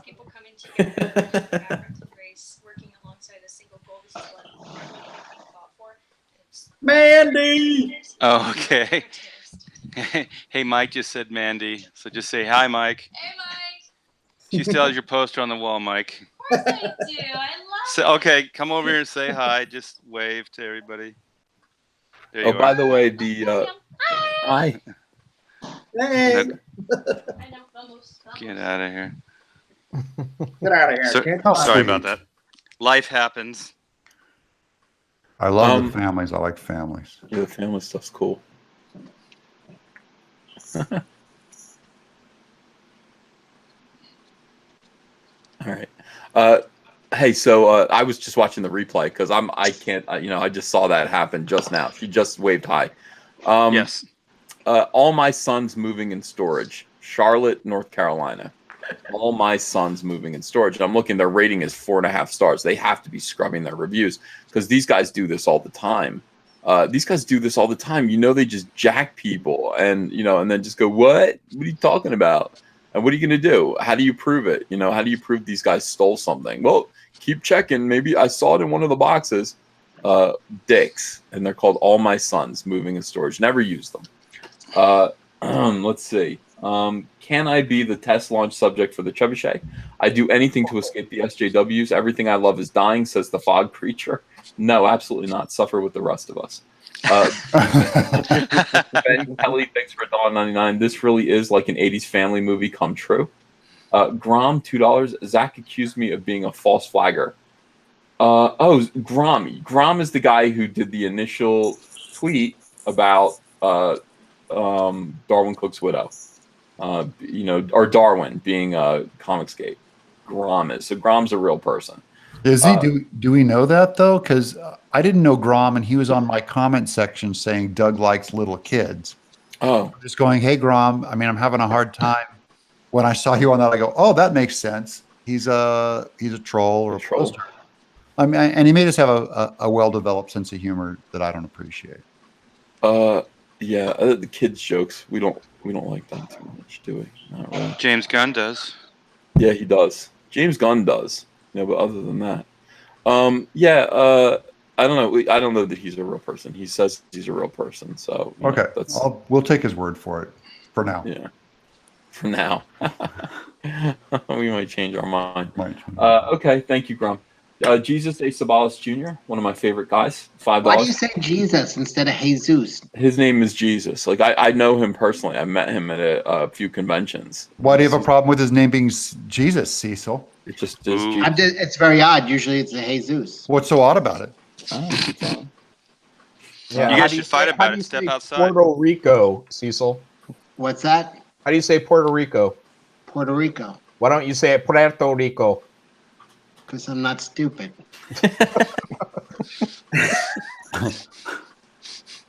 He's got a point. Yeah. Next question. And I've gone up like 45 backers just on this stream. Thank you, everyone in the stream who's been following me. Yeah, that's cool. Or not backers, I mean subs. 45 backers would be great. My backers, I'm up too on my backers. I've got $257 more and 589 backers. I hate odd numbers. I need 590. That's right. Let me see here. Let's see. Tech support, $2. Please tell Art his crackling is killing my ears. It's not crackling though. It's all we fixed it. That's old. Jesus A. Sabalas Jr. again. Hi, Mike's mom, the pedo slayer. She kills them in their sleep with a baseball bat. Oh, that was good. I'm working on lyrics to the Butter song about it. Oh, I can't wait to hear him, Jesus. My mom had surgery today. Oh, yeah. How is she? She had a little. Oh. thing removed. Mike, what did your mom think about Ethan questioning her? I didn't ask, but she's in the other room. You want me to go ask her? No. Mhm. That's why I'm at her house. You can tell my kids aren't here. Oh, nice. All right. So, Dank Plank, $2. Someone yell at Art. We did. Chris Abrams, $1.99. John, listen to John Mayer, Vultures. You will be okay. Listen to John Mayer, Vultures. Okay. Z Ryan, thanks for $5. Cecil, I got my first cash grab shirt today. What gives? Wow. Oh, good. You will be drowning in front hole, my friend. Wear it everywhere. Where did the front hole thing come from? I've heard that a lot. There was a movement to stop saying vagina because it's exclusive to trans people. It should be just called front hole. So everybody. How do you They're feel right. about They're that, actually right. Cecil? That's gross. The front hole. That's gross. Sounds like a punk band. Yeah, The front hole. I have a saying: if you buy a cash grab shirt, you will be planting your pole in plenty of front hole. It's a good-looking shirt. Ooh, the front hole box. All right, I'm gonna buy 12 of these right now. There you go. Let's get this guy going. You've got a lot of making up to do. You're 21. Let's see here. Hold on to your virtue and ass. There's a brony band, legit. The Shake-Ups in Ponyville. The CD lets us know for $5. Professor Geek, $5. A cash grab stretch goal. Cecil and Nurkish, friendship is magic. They want you to, I guess, review that. That'd be good. That's a My Little Pony cartoon. I know what it is. Oh, you do? Okay, good. Geek Chorus, $5. Cecil is the quintessential New Yorker like Steve Rubel, but with more AIDS. Oh, he was the guy who ran the Studio 54. Yeah. Do you see yourself like that? No, I have less AIDS than him for sure. Okay. Love you, Cecil. He says, hail Comicsgate, hail chat. Rump Roastwitch, thanks for $2. When Cecil speaks, I smile. Custom Songmaker, $5. Will Callaghan said Mike took money from his kids. I told him he took my $250 crowdfund, $58,000 total, and started another book instead of delivering. What is going on? What is that? Mike left. That sucks. Pope Fire, thanks for $2. Casca 52. CG brings customers to the window. You still have to sell your work yourself. It in no way shames people for not buying CG promoted books. Dank Plank, $2. I will buy all 12 Red Rooster stories. Pope Fire, $2. EVS is dead to me. Now, Pope Fire asked me what my favorite Teen Titan was, and I said, I don't know. I don't really like the Titans. You And like Cyborg? No, I don't. I don't like Cyborg. I like Robin. Yeah, You but that's said not a you good liked answer. Cyborg in the movie. You said it was the best. Oh no, part of he it. was, but it doesn't mean I like him. I'm just saying he was portrayed the best. That was the best depiction, other than Wonder Woman. He was done the best in the movie. But no, I'm like, I sat there and puzzled over the Titans, and I went, I don't. They're okay as a group. Do I have a favorite one? No. I said, I guess Beast Boy. Now, ever since that happened, Pope Fire has been very upset with me and has told me several times, and again in the chat just now, dead to me. I'm dead to Pope Fire. I'm sorry. That's how I feel. Randy Hayes, $2. I want a job on Bigfoot Bill animated, Doug. Oh, yeah. You know, I hire on all my projects. I always hire friends, tons of friends. I give up and comers starts because you always have to train them on animation. So you never know. Not making a promise, but we got to see what you can do. Ethan, yes. Do you know Beast Boy's real name? It's Yes. Martin. It's Martin. No, it's not. No. Its first name Garth. is Logan. It's Margaret. Garth. No, it's Logan Garfield. No, it isn't. It's Garth. Garfield Logan. One of those. Garfield. Jim Davis. I don't. Gar Logan. Okay. Yeah, it's Garfield Logan. That's it. Edward Boyette. Thanks for this. Edward there. $10. There's a price being in Comicsgate. A person who wants to be promoted in the audience must have the courtesy to understand the audience and be willing to refute the hate group slander. Of course. Robert McCrae, thanks for $5. A rising tide raises all boats. Thank Plank, $2. What is Godsword? Don't know. Mike ran away. Mike fled. I heard a cat and then a woman whispering, and then Mike disappeared. Then I heard a man crying from the other room. One single tear. Mike, are you back yet? Witchcraft. What? We can play the witchcraft. Play the flute. Godsword got him. You can play the flute for him. Yeah. Phil Ken 7, thanks for $2. We need to get Brutus to 150K sardine level. Well, they'd love it if we did. I would probably cry worse than Mike. Greg Estabrooks, $5. How can SJW pros claim the high ground with what Robbie Rodriguez just sent Ethan on Twitter? Who's Robbie Rodriguez? They're beyond childish. Is this where this is going? Yeah, well, I just Googled my name, and it's like, they're all organized. Like, all these weirdos. Let me see here. Robbie Rodriguez was the artist on Spider-Gwen. Oh, that dude. That dude had a problem with Frank Cho. Remember when Frank Cho? Who gives a fuck what that dude says? I don't know these people. They don't know me. Daryl Ayo is on Twitter. Ethan Van Sciver talks about being bullied, and he's talking about me. Ethan Van Sciver started a fight unprovoked and lost. Losing a fight isn't being bullied. And he goes on. These people are fucking nuts. I know. Where's the fight? I don't get it. I invited him on my channel at midnight because he was making fun. He was calling John Malin a Nazi, and I said, "This was when I was naive." I said, "Come on, let's talk it out." Nobody go to Robbie's Twitter because I just looked and I'm really disgusted. Yeah, you're washing your eyes out with bleach. Absolutely toxic. Alexandra Aaron. I don't know who this is either. Ethan Van Sciver is a Nazi. If it weren't for the age of Trump, I think that would be enough to discredit Comicsgate completely among the mild, moderate middle, but that's apparently no longer a bridge too far anymore. And then it cuts off. Well, yeah, if it were true, if I were a Nazi, that might be true, Alexander, you stupid idiot. But I'm not, so your premise is wrong.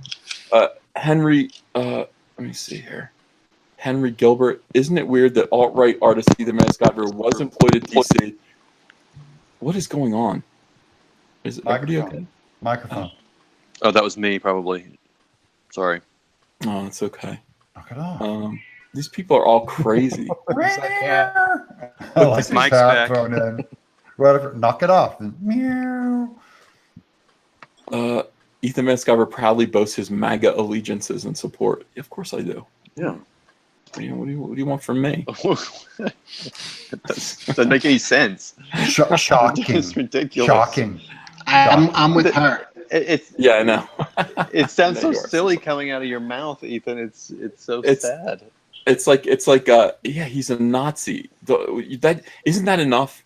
Like, isn't the fact that he's a Nazi enough to discredit Comicsgate? If that were a fact, it's not a fact. Dummy, it's like that's not a fact. And Daryl Ayo is so funny. So this is going to be good. Basically, they're going to all go in on this, and you have to see this for what it is. It's like, okay, this is organized. Everybody do this at once. Everybody push. And meanwhile, you're all muted. So the idea is that you're supposed to be bullying me off of Twitter. Like, that's the idea behind this. The idea is to bully me off of Twitter. Manifestly. That's what's going on here. It's like Daryl Ayo, Ethan talks about being bullied. No, I don't. I've never once. I'm too much of a man. I don't want to ever admit I'm being bullied ever. It's the lamest thing. I never want to call myself a victim. I don't ever want to feel that way. But that's what you're doing, and that's what I am.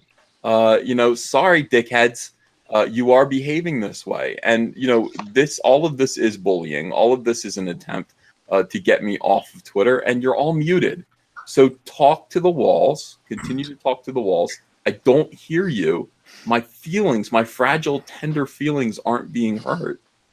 They're not. And what's happening is you are certainly solidifying your retarded base against me, and you are making my base love me even more because they're seeing what you're doing.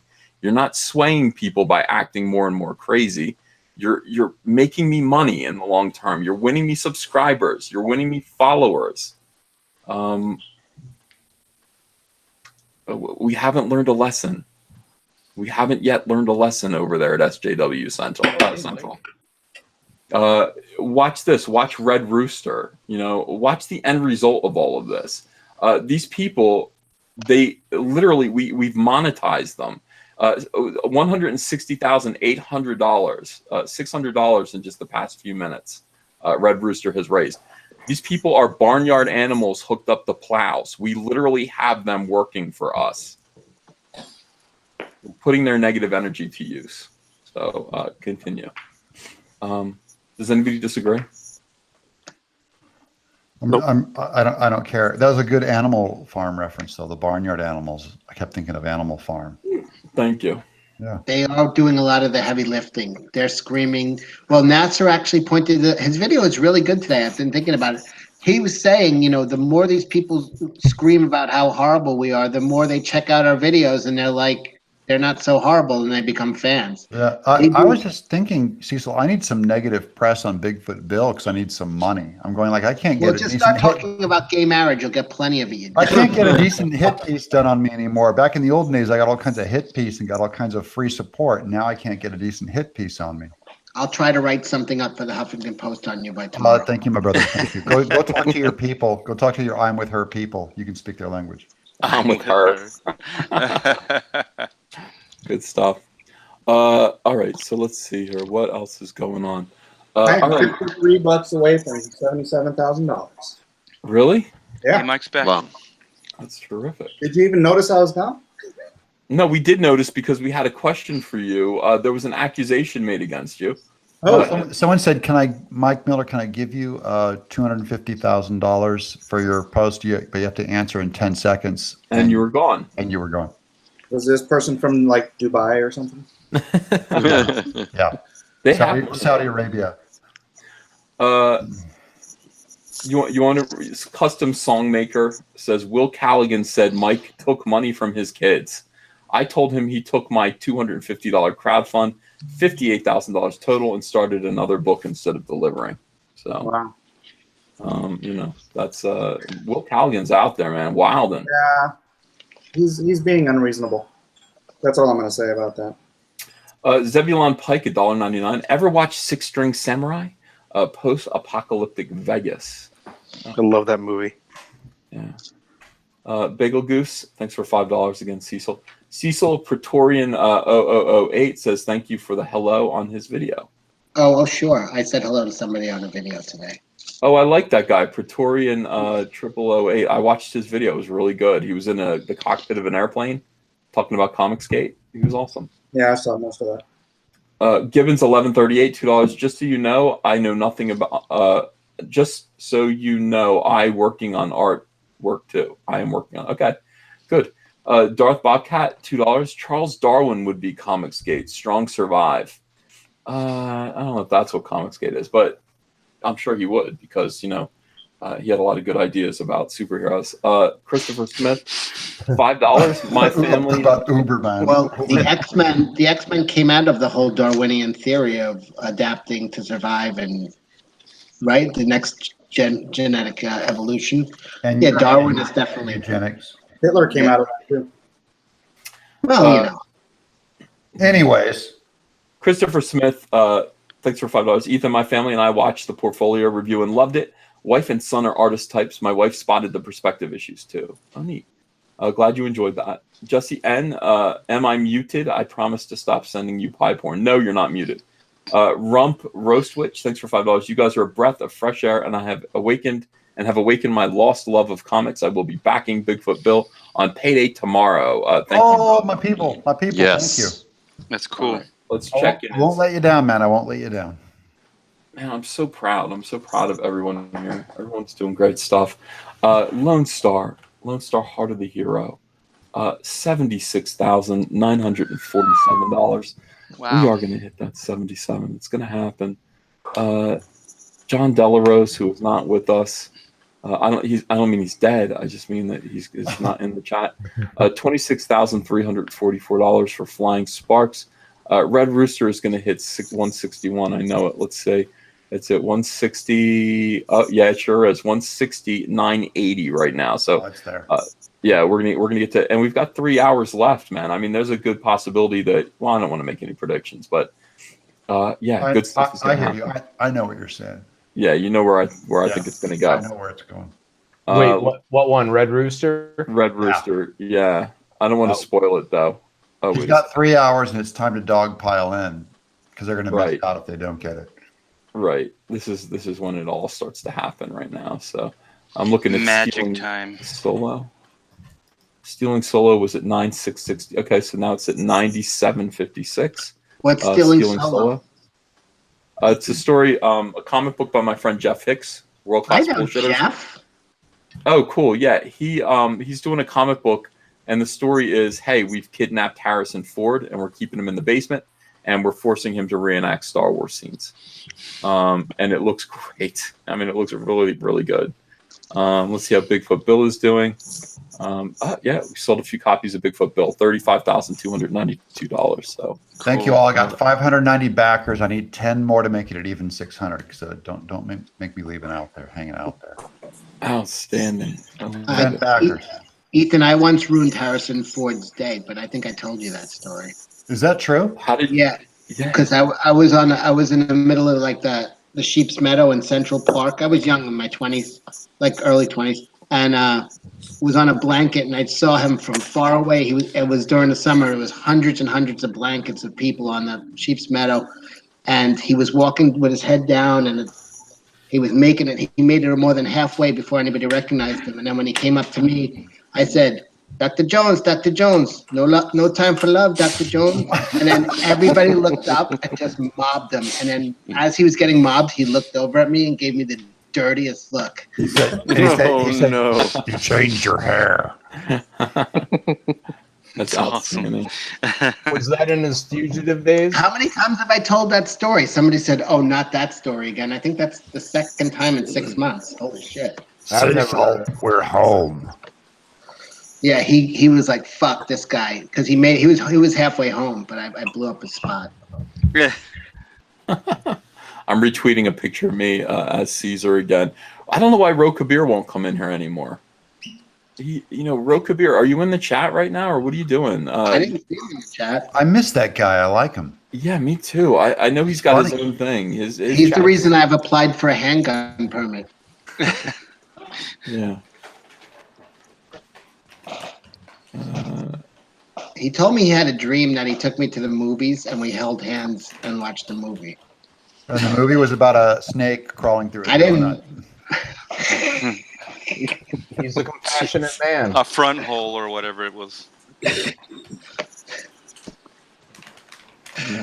Get out of my front hole. I'm going to take off for the night. I Who was hope that? everybody has a good night. Later, Donald. Later, bro. Bye, Donald. Have a great night. I have a front hole. It's my belly button. Jesus. You have a tracheotomy. All right, guys. Well, I don't know. It might be time to get to work. What do you think of that? Sounds good Mike to me. and Art have been working the whole time. I've been running the chat. It's hard, man. It's actual. I have to run a bunch of different things. I can't focus on drawing when I'm doing this. So, let me see. Bigfoot Bill, $35,295. Guys, all of these links are in the description. Go ahead and back them, please. Yep. Steven Solo, is it 97? Is it still 9756? Let me double check everything. I just like to know where things are. Yeah, 9756. Now this is where we have to pour it on. Red Rooster right now. 3 hours left to go of this chat. 161,225. Wow. Wow. Nice. We did Great day. 161. Insane. Thank you, guys. Thank you so much. Lone Star Heart of the Hero. 76. Let's see if we can get to 77. That would be great. Not quite yet. 76,947. Hey, thanks everyone in the chat. Thanks for hanging out tonight. Wow, we've been going for 3.5 hours. These things go by and they kind of go quick. The time goes. You thought you were going to do morning shows, but that's out the window because these things go so late. Yeah. Well, I mean, sometimes I'm on a normal schedule. The morning show's kind of fun though. It was a good idea, but it's hard to be disciplined. Yeah. He's letting super chats slip. Well, I am. Let me see. I don't know if I'm missing any super chats. Just power through them. We'll all be quiet except for me. Yeah,